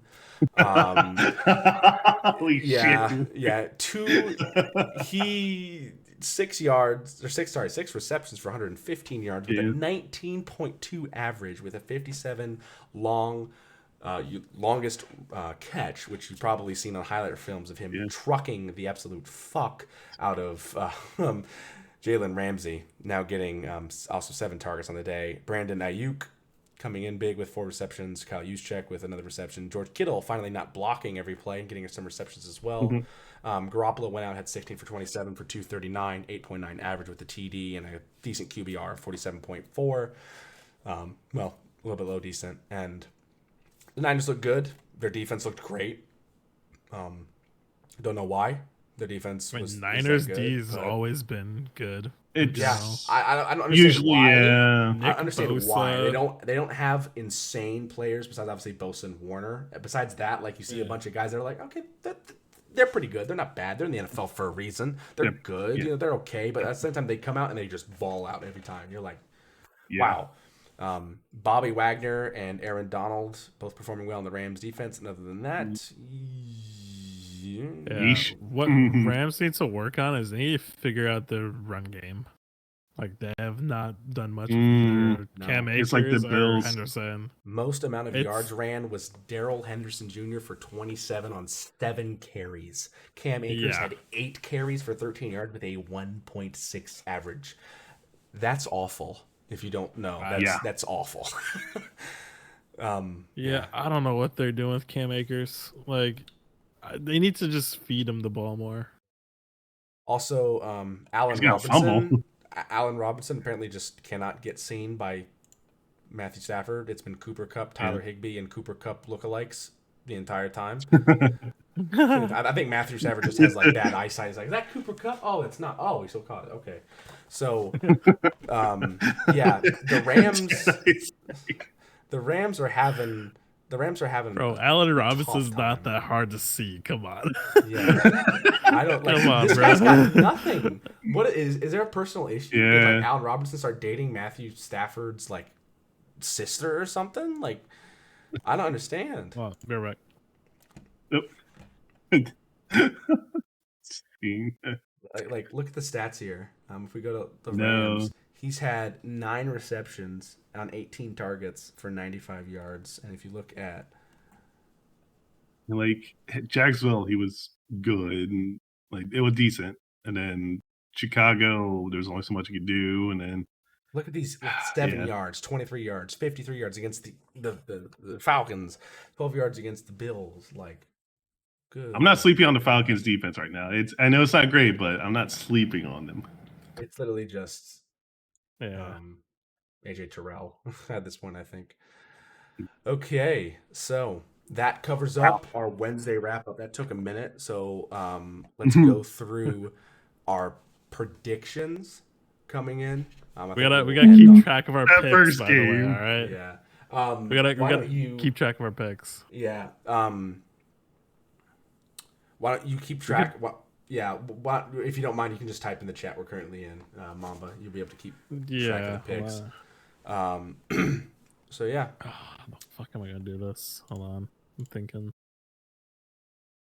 I'm putting Notepad just for also something. Yeah. All right. So Colts Broncos. It's in Denver. That's Thursday night. That's coming up literally as we're recording this, about to be today. Pretty late here on the East Coast. We obviously had the Denver Broncos running back. Oh, I forget his name. It's Melvin Gordon III and him. Melvin Gordon. Yeah, tore his ACL. So he's out. So now it's going to be a smaller rotation for the running backs. But the Colts are also without Jonathan Taylor. So there's a lot of things moving around here. As for me, I'm going to take the Broncos. You guys want to do actual points, or do you want to do by a certain number? So like Broncos by 7, Broncos by 3. Just in case we all pick. I can't do. Yeah. Okay, well, this is the 3 football Stooges for a reason. We're not good with maths. Yeah. So I'm gonna Oh, take I'm an engineer. I don't got time to do math. I'll take the Broncos by 10. Give me the Broncos by 10 at home Thursday Night Football. I think Russ is going to get a bit of something going against this Colts defense, which is kind of struggling. So we'll go with you All next. right, I gotta write that down. Hold on. I'm honestly gonna go with the Colts by 3. Ooh. I think they're gonna get it done. The Broncos, I don't know. I don't have much trust with that coaching staff and how Russell's been playing so far. I mean, I think Colts can get it done on the defensive side. So by 3. Yeah. Let me write that down. Yeah. Nestlin, write it down too in case I fuck Yeah, up. I got it written down too. Yeah. All right. What do you think, Nestlin, for this one? Broncos by 6. Ooh. That O line for Colts has just been horrible, and you hit Matt Ryan. That's just. I don't know. I think that defense gonna hold before the Colts really do anything. That's just me. Wait, you said by 6 or By 6. By Okay. 6. All and then right. Lob, you Yep. said by 10. Yeah, Lobs at 10. Moving on. The London game. Well, when we do our when we do our tallies, do you want to do it just like if you were correct and who Oh, won, shoot. you get like a 1-0 or Yeah. okay, we'll just just do it by that. Standings. Yeah. Yeah. Okay, Cowboys first. Rams. I think Cooper Wait, Rush is him. Oh. I think Cooper Rush is him. I think Cooper Rush is going to continue to be him. And I think the Rams they don't look good at all. I still think it's gonna be close. Oh wait, but they might play Dak week 5. No, I think Jerry Jones said Dak's still out for now. Oh, he's still out? So Okay. Then I'm gonna go with Yeah. it's gonna be close. I think because the Rams are still a very good team. But I think it's gonna be Cowboys by let's go 3. Cowboys by 3. You up Okay. next, Mamba? Yeah, I think I'd agree with you with Cowboys winning this one. The Rams just not there. Stafford hasn't really been performing that well. Run game's kind of dead. So I go Cowboys by 6. Cowboys by 6. Okay. Yeah. It hurts me. It hurts me. But I do gotta go Cowboys. Cooper Rush is showing some stuff. That defense is looking good. The defense is looking good for how they are. Cowboys by 3. By 3. I still think it's gonna be close, but I'll say by 3. All right. I just post in the chat. Alrighty. Next Okay, up, get to the London game. yeah, Giants and Packers. I think Saquon's still gonna have a good day.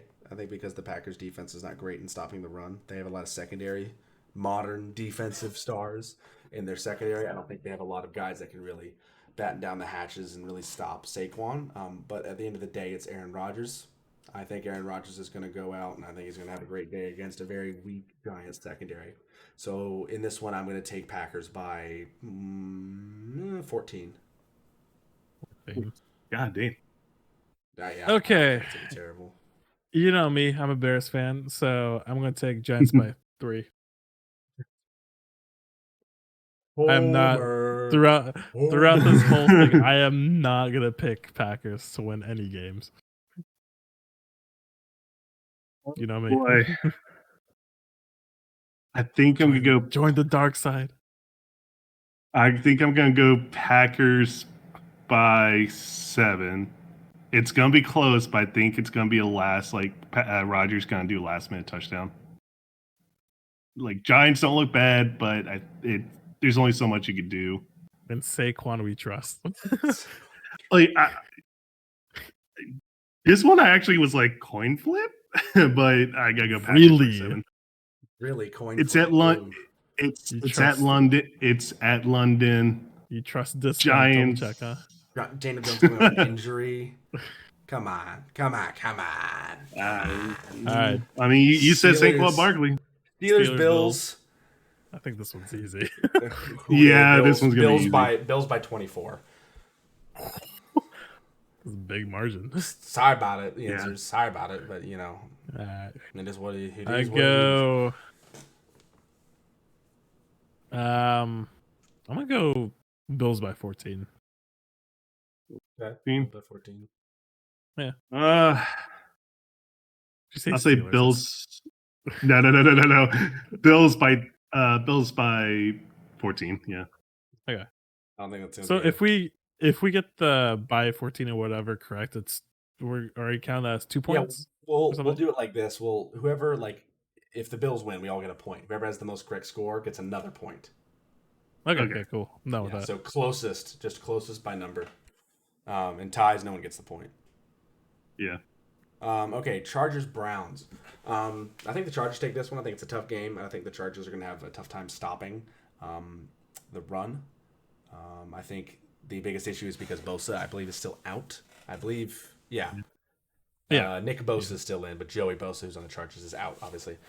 So I think that's going to be a big issue for them stopping. I don't think Khalil Mack's going to be able to do enough against the two back set and the great offensive line that the Browns have.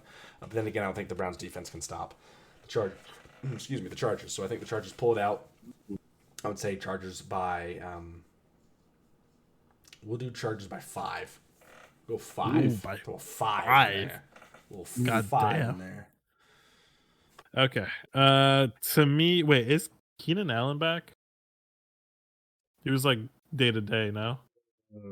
I don't Easier. know. Yeah. I'm gonna say he's day to day, but still, I'm gonna go Chargers by 7 for me. Chargers by 7? I think they just have it in the bag. I don't think they're gonna have a hard time. Okay. I gotta be odd man out. Chubb and Hunt going Ooh. off. Chargers. I think that defense gonna hold the Chargers. They're able to get to Herbert. I'm gonna say Brown. It's gonna be a close one. Browns by 3. Okay. Hey, you can't. Hey, Austin Eckler though on the Chargers. He's. I good, know. too. Yeah, but I think the Browns somehow having something right now. Okay. All Bears, Vikings, in Minneapolis, with the Bears secondary, who probably, couldn't cover a baby at the beach to prevent her from getting a sunburn. I think Justin Jefferson's going to have a field day. Vikings by 17. 17. Oh, I hate you so much. Bears by 45. Give it to me. You know what? Bears going to score a touchdown. What? Another touchdown. What? 3 touchdowns. What? What? Hear it. You know, God dang. in Justin Fields we trust. Bears by 3. Homer, man. Vikings by 14. I think this is when Justin Jefferson starts going off. It's by 14. I'm sticking with Vikings. the Bears. Oh God, the next one. All right. This one's Lions, interesting. Patriots. This one, take it away. In Foxborough. In Coming off a loss Foxborough, yeah. with a third string quarterback. I think this one's going to come out of the wire. I'll take Lions by 7, though. I think the Lions got it. I think they need to put everything together, and they're going to put it together. I think HCDC is going to light a fucking fire under his guys. And I think they're going to go for it. I think the Lions by 7. All right. And I'm expecting, I'm expecting 3 sacks from Hudson. 3. Ooh. Oh, what's the line? New England by 3? I got 3. Patriots by 3. New England by 3, yeah. Ooh. Yeah, I mean, Patriots got a third string quarterback, and I don't think he's going to be doing anything too much, so I'm going to go. But then the Lions defense is kind of ass. This is tough. Who are the Patriots I'm gonna go Lions by 3. We go Lions by 3. All right. I'm gonna go Lions also. That offense is so powerful. I don't think Patriots defense will be not defense. I don't think the Patriots will be able to score as much. Lions by 4. 4. What? This is gonna be a safety or 2 point maybe. Well, you can get there with some 3-point conversions and maybe some missed field goals and stuff like that. That's true. All right. Or yeah. Moving on, Saints Seahawks. Andy Dalton looked really good. This is in New Orleans. I think the Seahawks also have looked very good. This one's a toss-up, honestly, to me. I think Wait, so is it for sure Dalton Yes. playing? Okay. Winston's still Yeah. hurt. That's But I think it's they had some bad. underperformances from a couple Saints wide receivers they're going to correct on. I still think it's going to be kind of close because Geno Smith's been on a tear, but the Saints need to win a game, and they realize that. I think it's going to be 3-0 Saints. Or a 3, By not 3. 3-0, but by 3, excuse me. Saints. So, yeah, Saints by 3. It'll be funny. 3-0. 3-0. It's a snoozer, an absolute snoozer of a game. The wide receivers will be on the tear, but they're only gonna get 3 points. Yeah. Honestly, I'm gonna go the other side. I'm gonna go Seahawks. I think Geno's just Ooh. playing out of his mind right now. And I don't think the Saints with with Dalton's gonna do too much in my opinion. So I am gonna go Seahawks by 7. Ooh. I'm gonna have to go Saints by 3. I think Geno Smith's gonna take a step down. Not bad, but like the Saints defense isn't bad, and Andy Dalton could still actually Yeah, do I mean, something. He's not a bad QB. if Not the at all, line's no. New Orleans by 5, like I would bet on Seahawks because it can be a toss up. Like that Yeah. would probably be a match I would bet on. Okay. You said by 3 Macedon, right? Yes. Okay, cool. Dolphins, Jets, and East Rutherford, New Jersey. I think the Dolphins are on a tear. I think even if it's Teddy Bridgewater, he's still going to do great. Obviously, it's not going to be Tua. If Tua fucking plays, I'm going to I'll sue the NFL. I'll join you in that scene. Yeah, jeez, yeah, such a really bad situation. But again, I think Tua's going to be great. Honestly, I think the Jets have a better chance of winning with Joe Flacco in charge. Sorry about it, but I really think the Dolphins are going to win this one. I think Dolphins 10 by 10. I think that's a safe way to go. I think they'll do well. I'm gonna have to agree with you with that one. Dolphins I think what was it, Teddy Bridgewater should be able to get the job done versus the Jets, so I'm gonna go by 14. I gotta go Dolphins by 7. Going by 7, okay. Yeah. Still some I like if it was Tua playing, I'll have been a lot higher, but I don't know. Ready? Next up, Falcons, Ye- Buccaneers. Is our number past infinity? I think the Buccaneers are going to come in to their home stadium after a bad loss after bad loss, and they're going to put the hurt on the Falcons. I'm going to take the Buccaneers by 27. Oh, damn. 27, all right. 27. Holy Or, fuck. no, it should be 28. 27. Oh, but still. Yeah. I think the Falcons are getting blown out of the fucking water. Yeah, okay. I mean, yeah, it's pretty straightforward here. I'm gonna go Buccaneers by 21. Oops. Oop, I forgot to put Bucks. Okay, so Bucks by 21. Bucks by about 14. 49. 57 points. All right. All right. Yeah. Moving on. There we go. Titans, Commanders. Honestly, I think Jonathan Allen could be a problem for Derrick Henry if he can get through the line. So that could be a bit of an issue. So I think the Commanders can make it a little bit tough on the Titans, but not impossible. I think the Titans eventually come out with the win in this one by 10. Yeah, I think we'll do Titans win by 10 in the very horrible, shitty stadium, FedEx Field. God. They need to Yeah, it's replace bad, that dude. thing. Shit falling from the literal ceilings. Jalen Hurts almost getting killed. Yeah. Oh yeah, I remember that.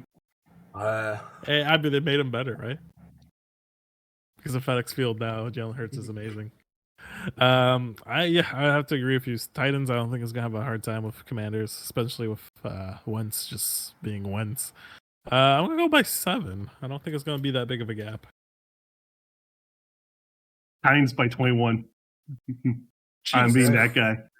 Yep. Guy. Titans by 21. All I want right. them to crush. No, Have Commanders, wins. Commanders defense is not that bad. Well, I think their D line's good though, even if they don't have Yeah. Chase Young in. He's young. Anyway, moving on. Texans, Jaguars. Ah, Jaguars by 21. Nah, These used to 17. be the 17. Let's two go shittiest 17. Let's go teams. 17. I don't think the Jaguars are shitty anymore. I think the Panthers are worse than Not the anymore. Jaguars. They used to be. Oh yeah, this game used to be. Why is this game on? Oh my You god. Used said to be a tank roll. by 17. He You said said. he said Yeah, 17. 17. I'll do 17, not 21, but I'll do 17. I think Trevor All right. Lawrence is going to really dot up this Texans defense. I'm gonna go Jags by 14. I think Trevor Lawrence got it in the bag. Jags by 10. By 10. 10. Okay. Yeah. I yeah, I gotta go by 10. Like I think a division game too. All right. Panthers, Niners. Yeah. Niners still look really bad. 49ers defense looks really good. 49ers offense is hitting stride. Debo Samuel's looking good. I think even if this is going to be in Carolina, I think the 49ers come out with the win. 14 is going to be the differential. Niners by 14. All right. Niners by 14. I would have to agree with you. I mean, Baker has not been doing great. The wide receivers have really not hit their strides. McCaffrey still is seeming to be hesitant a little bit. I guess. I mean, the team is really, but yeah, I'm gonna go Niners by 10. I'll go Niners by 14. I don't. God, that Panthers Yeah, just yeah. it's just the Panthers. I mean, they just need to improve. They need to figure it out with Baker and everything with the offensive side. Moving on. Oh no, we did Cowboys Rams. We did Never mind. Cowboys. Yeah, we're moving on to Eagles Cardinals now.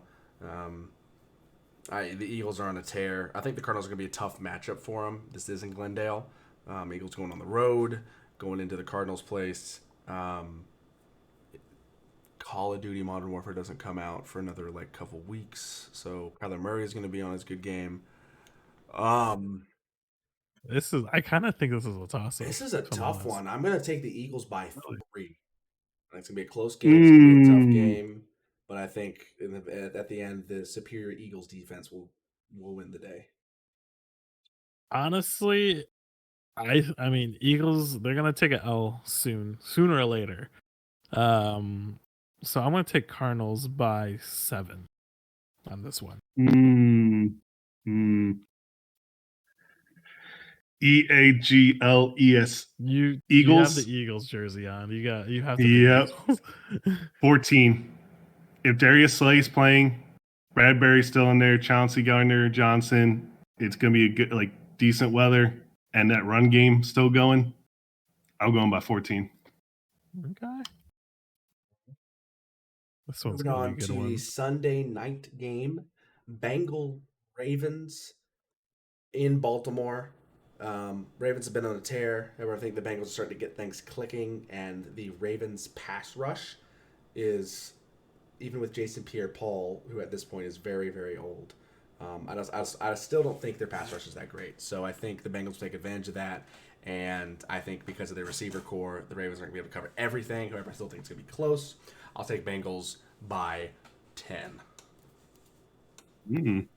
I would have to agree with you. I think with how good the wide receiver core is with the Bengals, Joey Burrow just being Joey Burrow, and just I would say Bengals by I think 7. It's gonna be a close one, so I'm gonna say by 7. Yeah. You're gonna hate me. I have to say Ravens. Ravens by 3. A Justin Tucker 62-yarder at the end. On the dome, we can't do it. It's probably gonna be raining in Baltimore. And then the final game, Monday night, Las Vegas Raiders versus Kansas City Chiefs. Matchup predictors going in the Chiefs' favor. I mean, Raiders have to win this one, but I don't think they're going to be able to, even against the Kansas City Chiefs defense, which is not great. Obviously, they lost Tyrann Mathieu. It's downgraded. The Kansas City offense has not lost a beat, even with Tyreek Hill being replaced by Juju Smith-Schuster. So I think the Chiefs are going to walk away with this one. I'll take Chiefs by 13.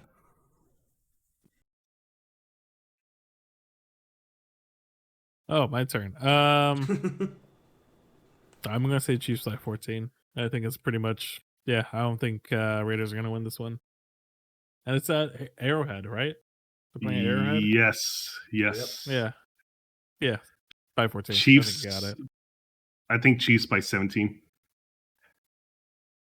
That's something. That 17. offense is still so powerful. Chiefs by Big. 17. Yeah, it is. That It is really everything. is. That's all of week 5. That is all of week 5. Alrighty. I think that's probably going to bring us to the end. I think in the future, if people start Yeah. asking questions in one place or another, whenever we post these, we'll try to answer some of those every week. But now we're pushing the $2 limit, if you know what I mean. Yeah. So Oh yeah. yeah. So great first episode. Hope you guys enjoyed it. If you did, please make sure to like, share the video or the podcast wherever you find it, wherever it's being posted. We're still working on where the fuck to post all this shit.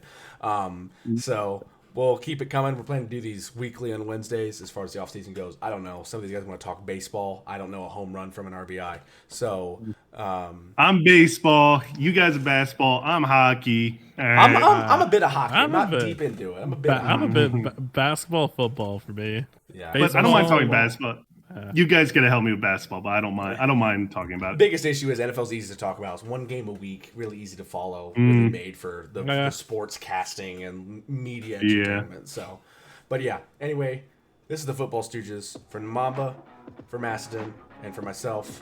We want to thank you for joining and having a great time with us. And we will see you guys next week. Have a good week. See ya.